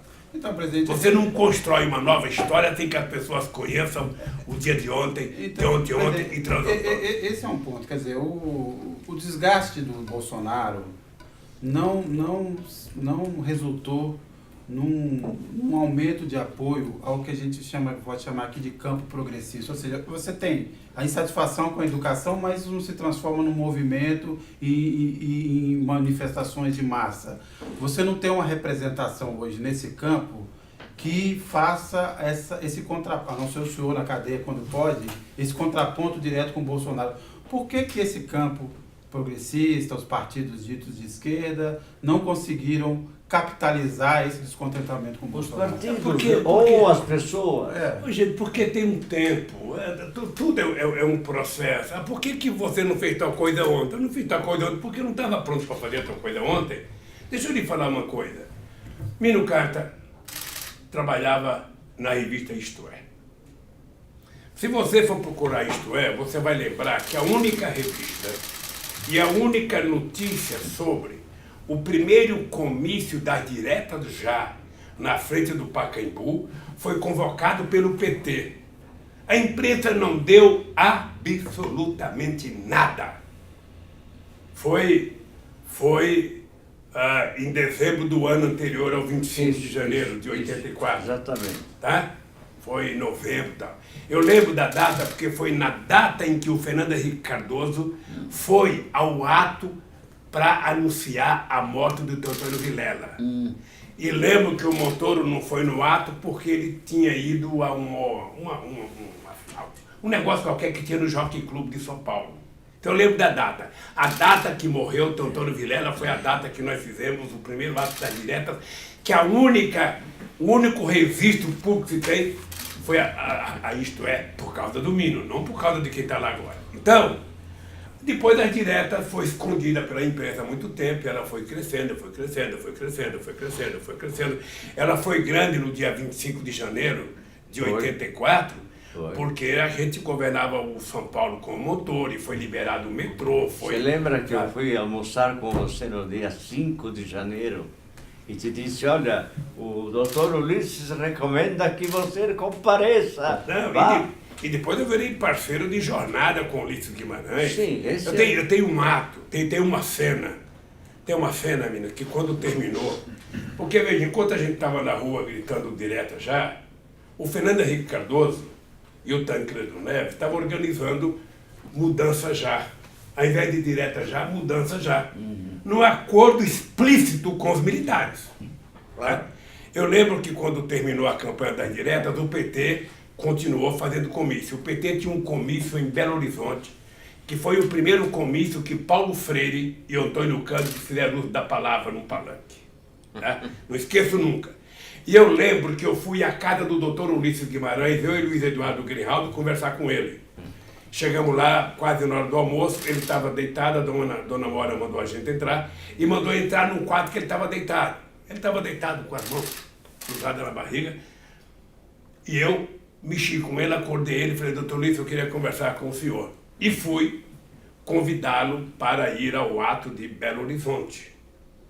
E ele falou assim para mim, olha, ô Lula, eu sei quando eu perdi. Sabe, enquanto eu estava me matando pelas diretas já, os caras estavam organizando o Mudança Já. E qual era o pretexto de organizar o Mudança Já? O pretexto era o seguinte, se tiver direta já, quem vai ganhar é o Ulisses Guimarães. E o Ulisses Guimarães é muito radical para os militares. Então é preciso colocar alguém que seja mais palatável, quem? Tancredo Neves. E estava o Fernando Henrique Cardoso por detrás disso, estava o Fernando Lira por detrás disso. E a história não conta. Não, a gente sabe. Então, você sabe a fina flor da intelectualidade, mas a verdade é que jogaram fora a campanha da direta. Nós perdemos no Congresso Nacional, sabe, por conta dessa coisa, por conta desse acordo, uma coisa que estava mais ou menos alinhada. Não, mas claro, já então, tá. no Brasil, deixa eu te falar uma coisa, Mino, que eu estou lendo muito. No Brasil, Mino, a história do Brasil é fantástica, porque toda vez em que houve qualquer perspectiva de ascensão dos de baixo, do pessoal, como diria o velho Fria, do andar de baixo, sempre os do andar de cima fizeram um acordo. Claro, essa é uma coisa maluca, maluca. Essa Ou é seja, a conciliação. E os verdadeiros heróis que lutaram não aparecem na foto. Você veja, Tiradentes, quando começa a questão da independência, estava tudo marcado para o dia da derrama. Quando o governador fosse anunciar a cobrança do imposto, então iria começar a luta. Ora, mas o governador foi avisando antes. E quando ele foi avisar que não ia ter mais a derrama, desmontou o movimento do Tiradentes. O coitado ficou quase que sozinho. Desceu para o Rio de Janeiro quase que sozinho. E lá ele foi entregue pelo Joaquim Severo dos Reis. Aí você pega a luta da escravidão. Palmares não foi uma coisa que aparece no rodapé de um livro.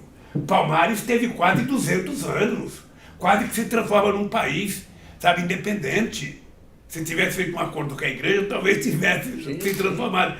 O que eu acho engraçado é que a história está sempre, sabe?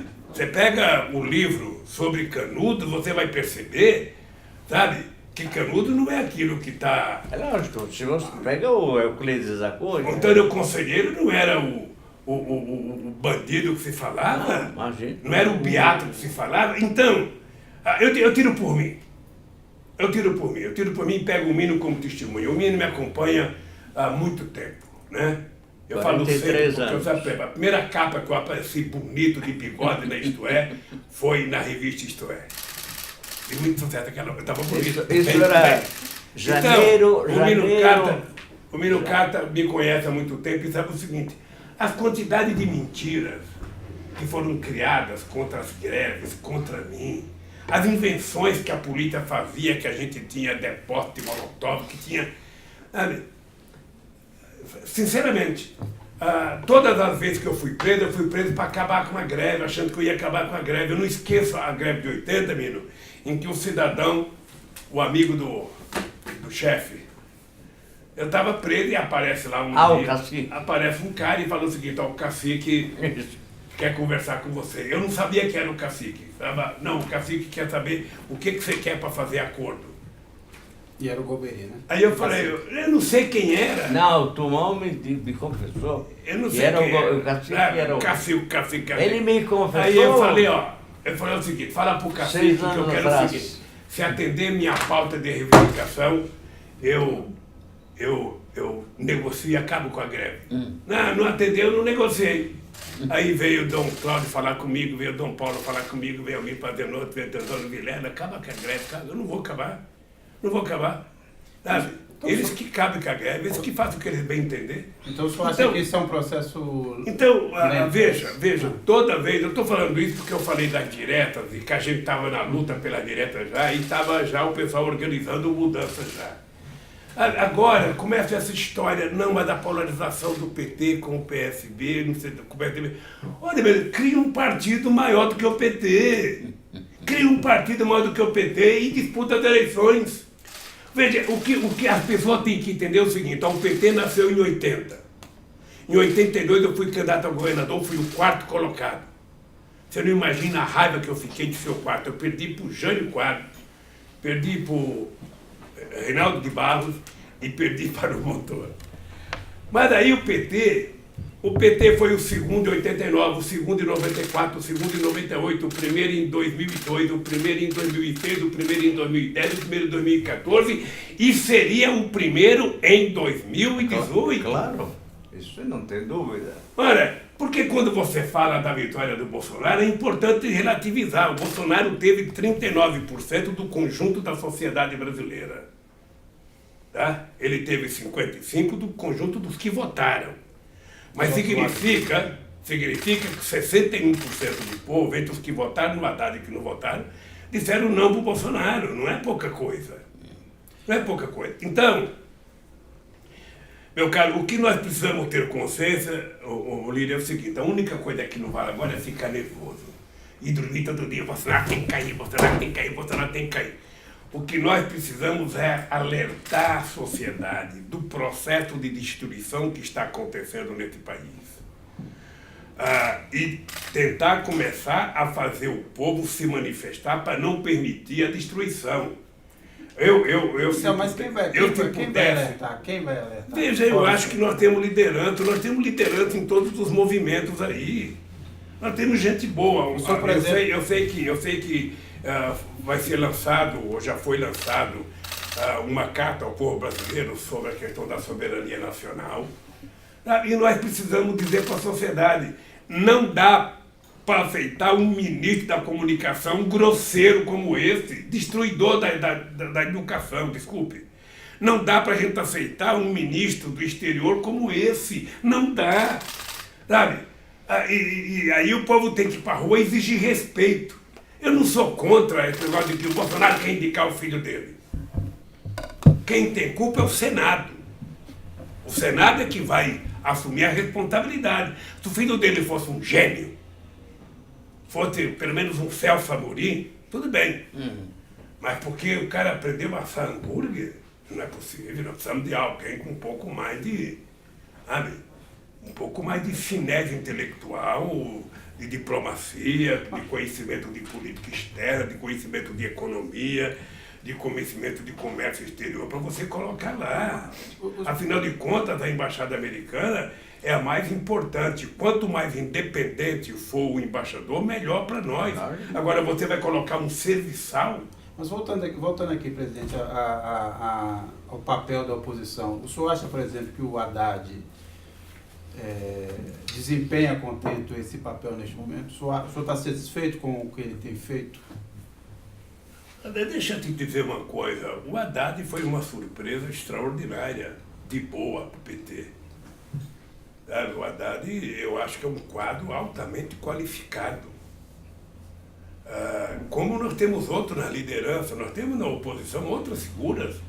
O PT tem um governador na Bahia, que é o estado mais importante, já governamos a Bahia há 4 mandatos, tem no Ceará, tem o Flávio Dino, tem o Ciro Gomes. Tem o Nordeste. Sabe, tem o companheiro O Nordeste inteiro. Tem o companheiro Boulos, e tem outros governadores, tem um monte de gente boa.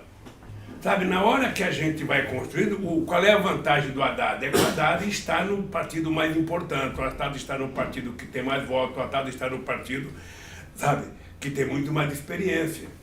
E o Haddad, por que eu era contra o Haddad assumir a presidência do PT? Porque eu achava que o Haddad, como tinha saído fortalecido na eleição presidencial, o Haddad deveria ser uma espécie de uma pessoa que tivesse capacidade de conversar com amplos setores da sociedade e não apenas com o PT. Se ele vira presidente do PT, ele vai ficar marcado com a estrela do PT e vai ficar mais difícil fazer contato com outras forças políticas. Então ele tem que ter mais essa facilidade. É isso que eu penso do Haddad. Mas o papel do Haddad é viajar ao Brasil, é debater com o Brasil, é ajudar na formação política, é fazer debate no exterior. Esse é o papel do Haddad. E elogiar Moro também. Hein? E elogiar Moro também. Não, deixa eu lhe falar uma coisa. Eu sou do tempo que tinha muita gente que elogiava o Moro. Sabe?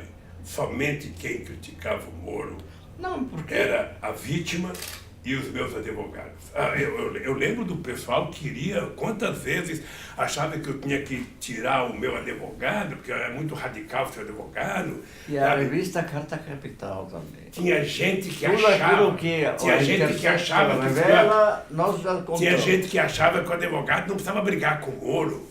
Toda vez que o Cristiano brigou com o Moro, ele veio conversar comigo. E a minha decisão é o seguinte: não tem trégua. Não tem trégua. Sabe? Não tem trégua. A verdade ela tem que ser dita, não tem negociata. Eu estou aqui dentro já há 1 ano e meio. Sabe? Então estou olhando a minha liberdade há 1 ano e meio. Isso vai ter um preço. Isso vai ter um preço quando eu sair daqui. O Estado vai ter que se responsabilizar. Sabe? Mas eu acho. Agora veja. A sua Agora, atitude é perfeita. não adianta vir com favor para mim que eu não estou precisando de favor. Não, eu estou dizendo isso até. Não venha dizer, coitado do Lula, já está com 74, deixa ele ir para casa dele. O senhor não vai. Fazer prisão domiciliar. O senhor não vai. Vamos colocar uma tornozeleira nele. Primeiro, eu não sou pombo correio. Tá? Se quiser colocar, coloca no pescoço do Moro uma corrente. Não na minha canela. Segundo, eu só saio daqui com a minha inocência total.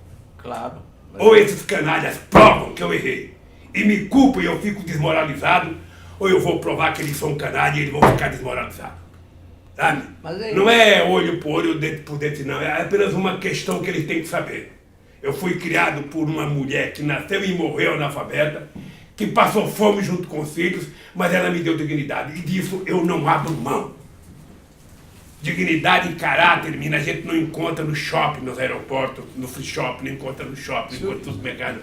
Dignidade a gente encontra é na nossa formação de berço. Se o senhor for inocentado, o senhor é candidato em 2022? Como é que eu posso falar? Eu estou com 74 anos. Eu estou novo, o menino sabe que eu sou um cara de muita energia. Estou até pensando em casar, pô. Então é minha... O pernambucano aqui, não, eu não diria que... obviamente que vai ter gente muito mais nova do que eu, com muito mais disposição do que eu. Eu não posso ficar achando que ser presidente... Muito mais disposição do que você? Eu não sei, veja, eu preciso sair daqui, preciso saber como é que eu estou, como é que estão as forças políticas. Sabe? Obviamente que você tem um monte de gente com 40 anos, 50 anos, 60 anos... sabe, que pode ser candidato, eu me contentaria em ser cabo eleitoral, não tem problema. Agora, se não tiver ninguém capaz de derrotar essa podridão da elite brasileira que governa esse país, pode ficar certo que o Lula estará no jogo. E será diferente? O senhor sempre foi um conciliador por natureza, até pela função sindical. O senhor acredita ainda nisso, numa conciliação? Deixa eu te falar uma coisa, o problema é que não é a palavra conciliação, sabe, conciliação você mais, se eu tivesse feito uma guerra e tivesse ganho a guerra, matado metade dos adversários e depois que ganhasse eu fosse negociar, era uma conciliação. Mas eu ganhei uma eleição em que eu tenho instituições independentes. Sabe, eu de 513 deputados, eu tinha 91. De 81 senadores, eu tinha 10. Então, não tem conciliação. Você tem que negociar para governar. Quando eu mando uma medida provisória para o Congresso Nacional, eu preciso de metade mais um. Então, não tem conciliação. Tem uma negociação necessária do mundo democrático. É assim no mundo inteiro. Não, mas veja, é que até a mídia vendeu essa ideia do Lula, paz e amor. Lula... Não, eu vendi essa ideia. Eu quis vender essa ideia. Sim. O paz e amor é uma frase minha. Pois Se é, alguém mas... utilizar indevidamente, é plágio. Tá Olha, por que que eu vendi isso? Porque eu tinha de um lado os adversários me vendendo como demônio. Eu lembro que na campanha de 89, a Igreja Universal fez um jornalzinho, 1 milhão para distribuir, dizendo Lula, o demo. Sabe? Então, eu sabia que a minha origem era no movimento sindical. Então, eu precisava desfazer e mostrar que eu queria governar para todos. Sim. Sabe? Porque senão você não ganha. Que foi o que o Petit fez para poder chegar ao governo na Itália. Você tem que procurar aliança, senão você não ganha. Tá? Eu poderia ser candidato mais 10 vezes e ter 30%, mas não ganhava. Então, eu penso que não tem... Se se o PT ganhar, se eu ganhar, ou quem ganhar as eleições da esquerda ganhar, vai ter que conversar com outras forças políticas, sim, a não ser que você faça a maioria na Câmara, a maioria no Senado, você mude completamente os 11 membros do poder da Suprema Corte, você muda, porque as pessoas estão lá. Há uma dinastia. Aliás, uma coisa ali que você poderia pesquisar, a Casa Capital poderia pesquisar. Pega a árvore genealógica de quem são os representantes no Poder Judiciário brasileiro. Você vai perceber. As famílias que participaram da luta pela independência, que deram um golpe no Dom Pedro, sabe, para fazer a República, estão aí, todos estão aí. Não tem ainda nenhum ProUni, sabe, no acordo. Então, mas presidente, os governos do senhor e da presidenta Dilma tiveram a chance enorme, tiveram 13 ministros do Supremo. Não tivemos chance, não é assim que você escolhe. Veja, se um dia você ganhar e quiser ser um bom presidente, você não pode fazer da indicação um compadrio. Você tem que indicar com base em algum critério. Qual foi o critério? Eu não sou advogado, eu não conheço as pessoas. Você tem um critério, você tinha pessoas importantes que eu consultava. Então você tem um currículo da pessoa. Você tem, sabe, e o histórico da pessoa. Tem coisa errada, não tem coisa errada, é isso que você escolhe. Eu nunca sentei com alguém que eu escolhi para falar, você vai ser escolhido, mas tem que votar em mim. Nunca, não é assim. Não é assim. Eu tinha gente que eu confiava e que eu pedia aconselhamento, gente importante, gente que eu confiava e que me indicava, olha, mas Lira, a vida é assim, sabe, não tem gente que casa e um mês depois está separado? Não tem? Tem, claro. Não tem time que contrata um jogador por uma fortuna e um mês depois o cara está fora do time porque não prestou? Ora, quando você indica uma pessoa, você indicou uma pessoa que era um profissional da área. Agora, quando o cara bota toga, o cara pode se achar Deus. Tem, sabe? E aí o cara fala, pô, quem é um presidente perto de mim? Quem é um governador? Eu sou um fulano de tal. Sabe? Obviamente que não é todo mundo que pensa assim, tem gente que sabe para que está lá. Eu tenho orgulho de nunca ter pedido um favor a nenhum deles, porque eles não foram indicados para me favorecer. Eles foram indicados para cumprir exatamente o que está escrito na nossa Constituição. Mas não cumpre. Pois é, mas aí não é culpa minha, O ideal seria que o presidente que indica pudesse destituir em função de um critério. O cara indicado tem aqui uma lista de compromissos, se ele faltar um compromisso daquele, ele sai imediatamente. Nós precisamos criar essas condições. Como? Nós precisamos rediscutir como escolher as pessoas. Mas aí seria preciso reescrever a Constituição. Mas é uma coisa secular, menino, você não consegue mudar isso rápido. É lógico que não. Vai ver quem são os juízes na cidade de primeira instância, de segunda instância, vai ver. Agora, presidente, Ainda não tem nenhum sem terra lá. A gente foi avisado aqui, a gente está entrando na meia hora final, infelizmente, e tem algumas questões que a gente acha que precisa tratar. Por exemplo, Trump, primeiro, o senhor acha que ele vai ser reeleito e qual a consequência da manutenção do Trump no poder nos Estados Unidos para o Brasil e para o Bolsonaro? Primeiro vamos ter clareza por que o Trump ganhou. Tá? O Trump ganhou porque o Trump utilizou a mesma metodologia que foi utilizada aqui no Brasil. Ele foi o estimulador do ódio, da discórdia e da mentira. Sabe? E Ele usou os mesmos métodos. E por que a Hillary Clinton não era a melhor candidata? Tá? Não era a melhor candidata. De qualquer forma, eu acho que os Estados Unidos merecia algo melhor. Como nós aqui no Brasil. Bom, se ele vai ser candidato, eu sempre digo o seguinte: qualquer pessoa que é presidente da República terá possibilidade de se reeleger se a economia estiver bem. Porque um fator preponderante é a economia. Se o povo estiver trabalhando, estiver ganhando salário, estiver podendo comer uma picanha no final de semana, assar uma costela, tomar uma cerveja gelada com seus companheiros, fazer uma festinha de aniversário, meu caro, o presidente que fizer isso tem muita chance de ganhar. Então, se o seu Trump é candidato, ele que trata de fazer isso. Ou, no caso dos americanos, inventar uma guerra, como foi a do Iraque. A do Iraque foi uma guerra inventada para que o Bush pudesse ganhar as eleições. E ganhou. Ganhou porque o presidente do Iraque também era um mentiroso. Inventou que tinha arma, inventou que tinha... Não teve coragem de dizer para o povo que não tinha. Saddam Hussein, então, a mentira fez o Bush se eleger. Sabe, tentaram fazer a mesma coisa na Líbia, tanto a França quanto a Inglaterra, não deu certo, mataram o Gaddafi, mas o Sarkozy não se elegeu.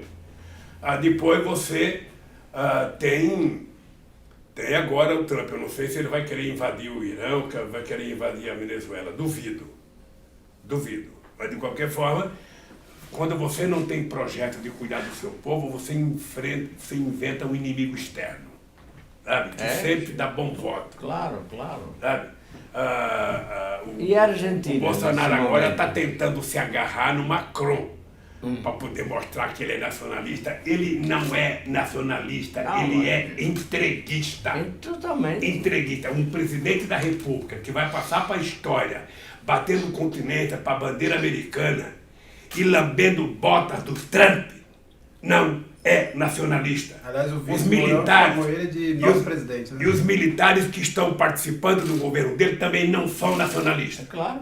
Aliás, o que o senhor achou dessa convocação? O Bolsonaro convocou para o dia 7 de setembro os brasileiros a saírem à rua de verde. O que o senhor acha aí? Para mostrar patriotismo e apoio ao governo. Olha, como eu era republicano, eu convidava o povo para ir com a roupa que ele quisesse ir. O povo tem o direito de vestir a roupa que quiser. Eu não vou dizer qual é a vestimenta que ele vai. Eu acho que é uma bobagem imensa. Habitualmente, se você pegar todas as fotografias do 7 de setembro, historicamente, tem muita gente de verde e amarelo com a camisa da seleção brasileira. Pega as fotos do passado, porque senão vai aparecer meia dúzia e ele vai dizer, tá vendo, eu vou para minha casa. O povo usa a camisa do Brasil com orgulho. Sabe? Não é por causa dele, o povo usa, eles tentaram usurpar o verde e amarelo. Mas isso é uma cor, sabe, que nós estimamos há muito tempo. A Argentina. Olha, a Argentina, eu acho que é uma lição a ser seguida pelos brasileiros. Porque esse Macri foi vendido como uma mentira maior do que o Bolsonaro aqui. Aliás, o Bolsonaro se mirava no Macri como o espelho, sabe, do bom governante. Sabe? Não deu certo. E aqui no Brasil, na minha opinião, também o Bolsonaro não vai sobreviver.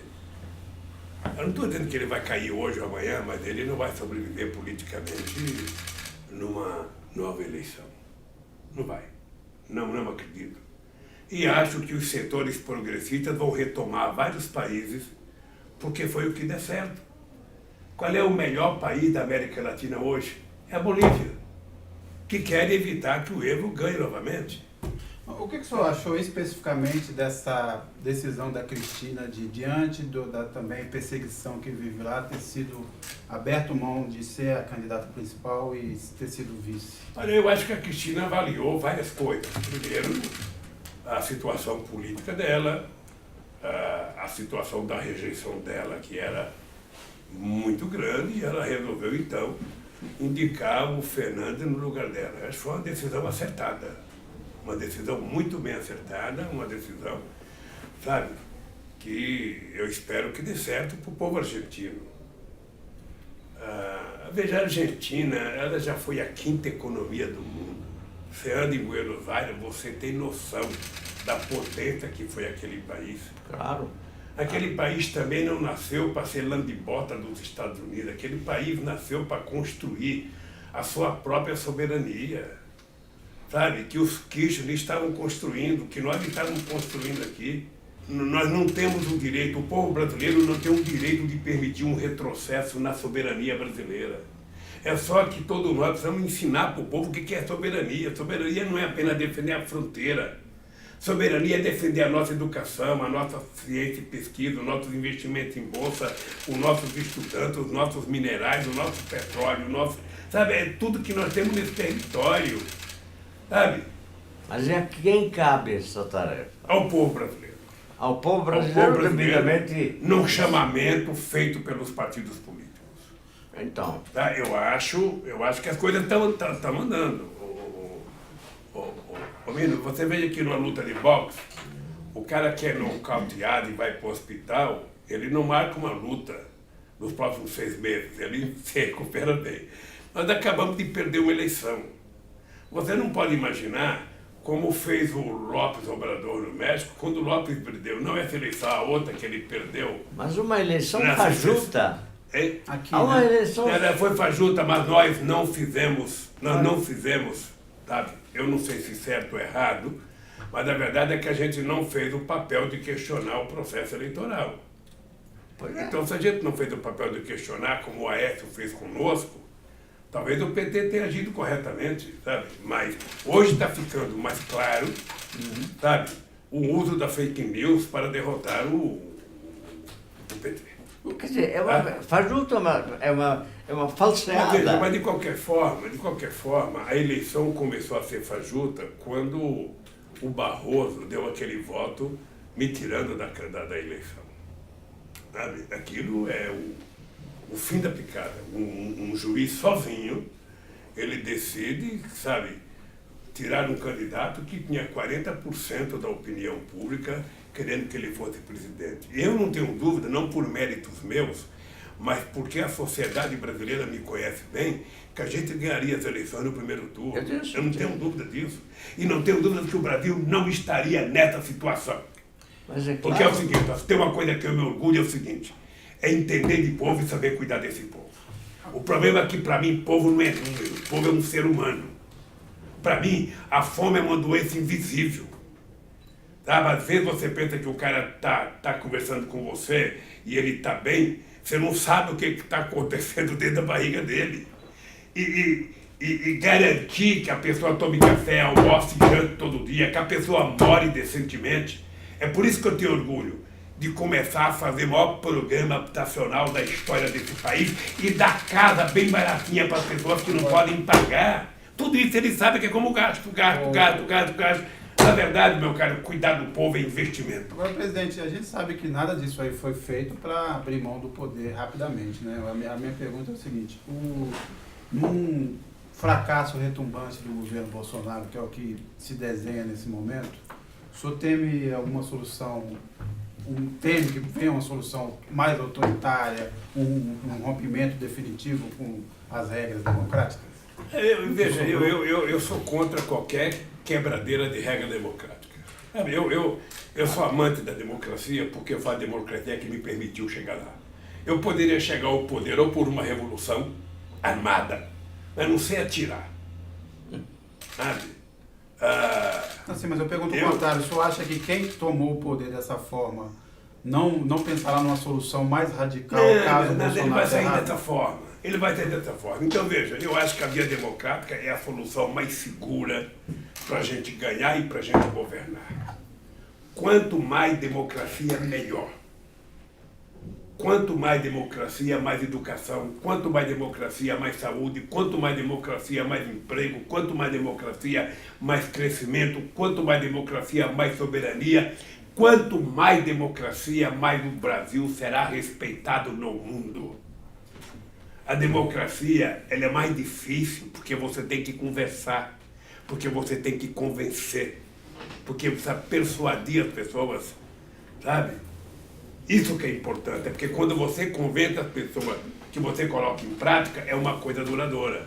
Se você acha que no base do tacão, no base do canhão, no base do rifle, sabe? Ou você consegue governar um país, é bobagem. Você pode governar num tempo. Você não pode mentir a vida inteira para a sociedade. Você pode mentir durante uma campanha. Durante a campanha você mente descaradamente, você mente. Ainda quando você não precisa ir em debate, porque só precisa ir em debate quem é do PT. Quem é do PT, se não for em debate, está lá uma cadeira vazia. Sabe? Então, agora quando você ganha, você não pode mentir mais, porque aí a mentira começa a ficar visível. Sabe? Você se dá conta. Como o Bolsonaro gosta muito de falar de casamento, Sim. sabe? Você engana uma mulher enquanto você é noivo, quando você casa, que passa a dormir na mesma cama, no mesmo teto, você não engana mais, bicho. Pode ficar certo que você está... Ser presidente é isso.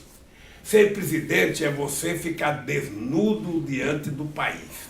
Quando você é candidato, você usa muito a palavra eu acho. Eu acho. Você faz uma pergunta para o presidente, ele fala eu acho. Você faz uma pergunta para o presidente, ele fala eu penso. Quando você ganha, você não acha e não pensa. Você faz ou não faz. E eu resolvi fazer. Nós criamos o projeto Fome Zero com a economia numa situação muito degradante em 2003. Nós, sabe, para enfrentar, quando a crise de 2008 chegou, a gente já tinha uma política anticíclica, que era o PAC, que tinha sido anunciado em janeiro. Por isso é que o seu Bolsonaro e o seu governo estão a criar vergonha e tocar as obras do PAC. As obras do PAC não são obras do Lula ou da Dilma. As obras do PAC são obras que foram discutidas com governadores e com prefeitos. E são as obras consideradas prioritárias. É por isso que precisa parar com essa cretinice de desligar as bombas que estão lavando a água do Rio São Francisco para o canal da transposição. Aquela água vai beneficiar 12 milhões de brasileiros. Esqueçam que foi o Lula que começou, homenageei Dom Pedro, que queria fazer em 1846 e que não pôde fazer. Sabe? Então, essas coisas que estão prontas para fazer, tá tudo desenhado o que fazer nesse país, as obras estão aí. Você não vê esse homem falar numa obra. O que ele vai inaugurar, a coisinha que nós deixamos, aeroporto de Macapá, fomos nós que deixamos. Gastou mais para fazer mureta de proteção do que o que nós gastamos na obra. Ah, e vai inaugurar não sei o que, não sei aonde. Sabe, eu nunca vi tanta segurança, vê se tinha tanta segurança na minha gestão. Quem tem muita segurança é porque tem medo. Então, essa gente tem que parar de falar bobagem e governar esse país. Governar esse país significa dinamizar a economia. E se o Estado não fizer investimento, não tem investimento do setor privado. Vender empresa pública não é investimento. Vender empresa pública se chama dilapidação do patrimônio. É isso. Você está destruindo. Ao invés de você levar um patrimônio, porque não tem problema que você tenha uma dívida, se essa dívida construir um patrimônio, construir um ativo novo. Se eu fiz uma dívida e construí uma ponte, o ativo está ali, é a ponte, que vai me ajudar a pagar a dívida. Agora o que eu não posso é pegar o que eu tenho pronto e vender. Ah, vou vender não sei o quê, vou vender não sei o quê, vou vender Eletrobras, Radiobras, Telebras, vou vender Petrobras, vou vender BR, vender Porto, vender... Daqui a pouco eles estão vendendo a nossa área de 200 milhas. Ah, vamos vender, para que a gente quer 200 milhas? A gente não tem condição de tomar conta mesmo. Vamos deixar a quarta frota americana adentrar na nossa 200 milhas e tomar conta para nós. É esse o complexo de vira-lata. Esse é o complexo de subserviência. Sim, que nós estamos tendo agora. Eles gostam de ser súditos, né? Eu lembro de uma coisa, quando tiraram Bustani, que ele era o secretário da agência que cuidava de armas químicas, acho que foi o Clinton, o Bush, que pediu para tirar ele, porque ele deu um parecer contrário que não tinha arma química no Iraque.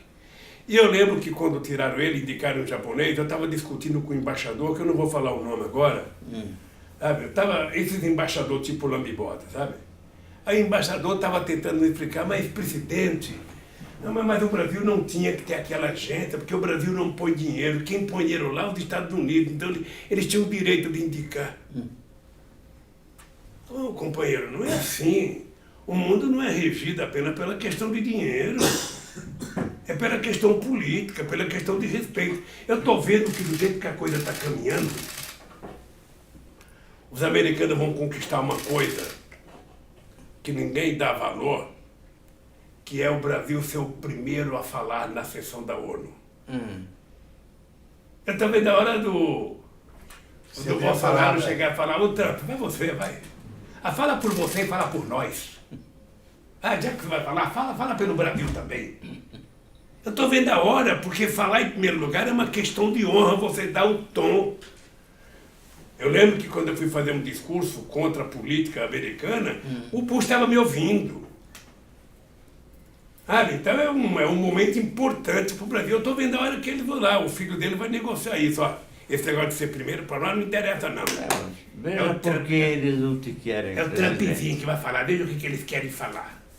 Sim. É isso. Então, eu nunca vivi um tempo de subserviência como esse que a gente está vivendo agora. É uma coisa de se apequenar, sabe? É não se respeitar em nenhum sentido. Sabe? Você se respeita no trato que você fala. Eu digo sempre o seguinte, um país como o Brasil, ele tem que ter, além do respeito das chamadas grandes potências, o Brasil precisaria ser uma espécie de indutor, sabe, de uma nova estratégia política na América do Sul e uma nova política na África. Ninguém era mais querido na África do que o Brasil. Ninguém. Ninguém. A expectativa que eles tinham com relação ao Brasil era muito grande. É por isso que nós fizemos a fábrica de antirretrovirais em Moçambique para cuidar da AIDS. É por isso que nós fizemos uma universidade à distância, que a última vez que eu fui lá tinha 900 alunos, agora acho que até acabou. É por isso que a gente mandou a Embrapa para Gana, porque a gente queria que o Brasil pagasse a sua dívida histórica com o povo africano, não em dinheiro, mas em solidariedade. Sabe, na ajuda, no desenvolvimento da África, a Embrapa pode muito. A savana africana tem a mesma lógica do cerrado brasileiro. A Embrapa poderia contribuir de forma extraordinária para que a África tivesse um boom agrícola. Era isso que eu acho que o Brasil deveria produzir. Você já percebeu que não tem na América Latina nenhum país que cresceu como a Finlândia, como a Noruega, como a Dinamarca?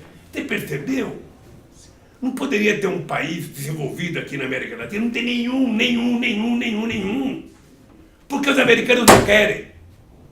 É lógico. Não querem. Nós nascemos para ser a senzala. É isso que nós temos que perceber. O Brasil só vai crescer, só vai quando ele recuperar a sua autoestima. Quando ele perceber que ele não tem que dever nada aos Estados Unidos, ele não tem que dever nada à Europa, ele tem que ter relações diplomáticas de respeito. O Brasil é um país que não tem contencioso, gente. O Brasil é um país que pode lidar com todo mundo. Sabe? É assim que o Brasil tem que ser. O Brasil não pode ser favorável aos americanos contra a China, ser favorável à China contra os americanos, ser favorável à Rússia contra... Não! O Brasil não tem que ser contra ninguém. O Brasil tem que ter a favor da paz e da democracia. O Brasil precisa dizer alto e bom som. Aqui na Venezuela, quem vai resolver o problema da Venezuela é o povo venezuelano. Se tiver alguma crítica ao presidente Maduro, peça uma reunião de presidente para presidente e discuta com ele como se fazem os seres civilizados do século XXI. É assim que se faz as coisas. Agora, você ficar subserviente, o Brasil abrir mão da sua indústria naval, da sua indústria de gás, da sua indústria de petróleo, o Brasil desmontar, inclusive, pode ficar certo que vai acabar o submarino nuclear. O Brasil vender a Embraer, passar a nossa inteligência para a Boeing. É um desprezo contra, sabe? É como se você fosse casado e cada vez que você abrisse a boca fosse passar a mal da tua família. Você não se respeita. Então você não tem direito de ser chefe de família. Um presidente que não te respeita não tem direito de ser presidente. É preciso dizer que o Brasil é dono de si, não pela bobagem que faz, pelas coisas boas que faz. Quando a companheira Dilma criou o Brasil sem fronteira, sem imaginar 100 mil jovens estudando lá fora, como os chineses, que têm milhares e milhares. Sabe, quando a gente resolveu falar, não, o pobre vai para a universidade nesse país, e o companheiro ministro da Fazenda nunca mais utiliza a palavra gasto com educação. Educação, a partir de agora, chama de investimento. Laboratório não é gasto, é investimento. É assim que você vai criar um país. Porque se a gente não discutir essas coisas, nós já nos perguntamos por que o Brasil foi o último país do mundo a abolir a escravidão. o último a fazer a independência? Que não acabou ainda. Por que o Brasil foi o último a ter uma universidade federal? Quando o Brasil criou a primeira, a Argentina já tinha feito a sua primeira reforma universitária.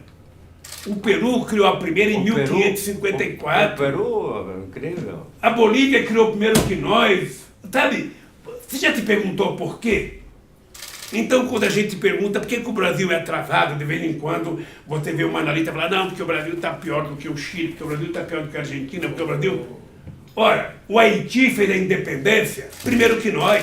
Presidente, o tempo está acabando. Eu queria só fazer uma última pergunta. Eu tenho uma pergunta que eu queria fazer. Mas eu queria só terminar dentro do que, ao invés de a gente ficar perguntando, nós temos que perguntar quanto custou a esse país ser subserviente desde que foi descoberto. Quanto custou a esse país? Ao Brasil. É Sim, isso. É um bom cálculo. Lula, você se dá conta de que se você, tão logo a Dilma foi reeleita, tivesse dito, eu vou ser o seu chefe da Casa Civil. Em lugar de fazer isso quando já era tarde. E o doutor Gilmar Mendes interferiu imediatamente. Não, posso lhe dizer uma coisa? Diga. O Palácio, Hein? o Palácio do Planalto, Sim. e nenhum palácio do mundo cabe 2 presidentes. Meu caro. Não é possível. Eu, sinceramente, não acho. Mas por que você topou? Eu não topei, veja, deixa eu contar uma coisa. É preciso saber qual foi as circunstâncias que eu, naquela época, depois da 1h da manhã, disse sim. Sabe? Mas eu não achava conveniente politicamente, porque eu estaria entrando como salvador da pátria. Sabe? Não era eu que ia salvar, era uma mudança comportamental de todo o conjunto do governo. Mas também não vamos discutir isso agora, porque é desagradável. Quer dizer, eu na verdade, cometi, se eu tivesse que acertar um erro cometido por mim, foi o erro de não ter assumido que era candidato em 2014. E não assumi porque eu gosto da Dilma, porque respeito a Dilma, porque democraticamente ela tinha o direito de ser candidata. Isso eu sei. Sabe?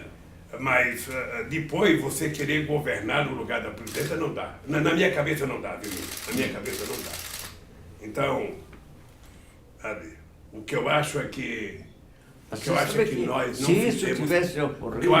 não fizemos política corretamente. Não a Dilma, o PT, a Dilma, eu, todo mundo. Nós erramos na política e colhamos o que plantamos. Com uma direita ensandecida, querendo destruir o pouco que nós tínhamos conquistado de social nesse país. O presidente chegou aqui, infelizmente, ao final. Foram realmente 2 horas voam, né? A gente acha que é muito tempo, mas não. Tinha ainda milhares de perguntas para fazer, mas fica para a próxima. Não vai dizer que você está com as melhores perguntas não foram feitas. Não. A melhor pergunta você tem que fazer no começo. Eu, quando ia dar entrevista, toda vez que eu começava a entrevista, eu dizia, olha, se tiver as melhores perguntas, faça agora, porque quando acabar a entrevista, a melhor não sei.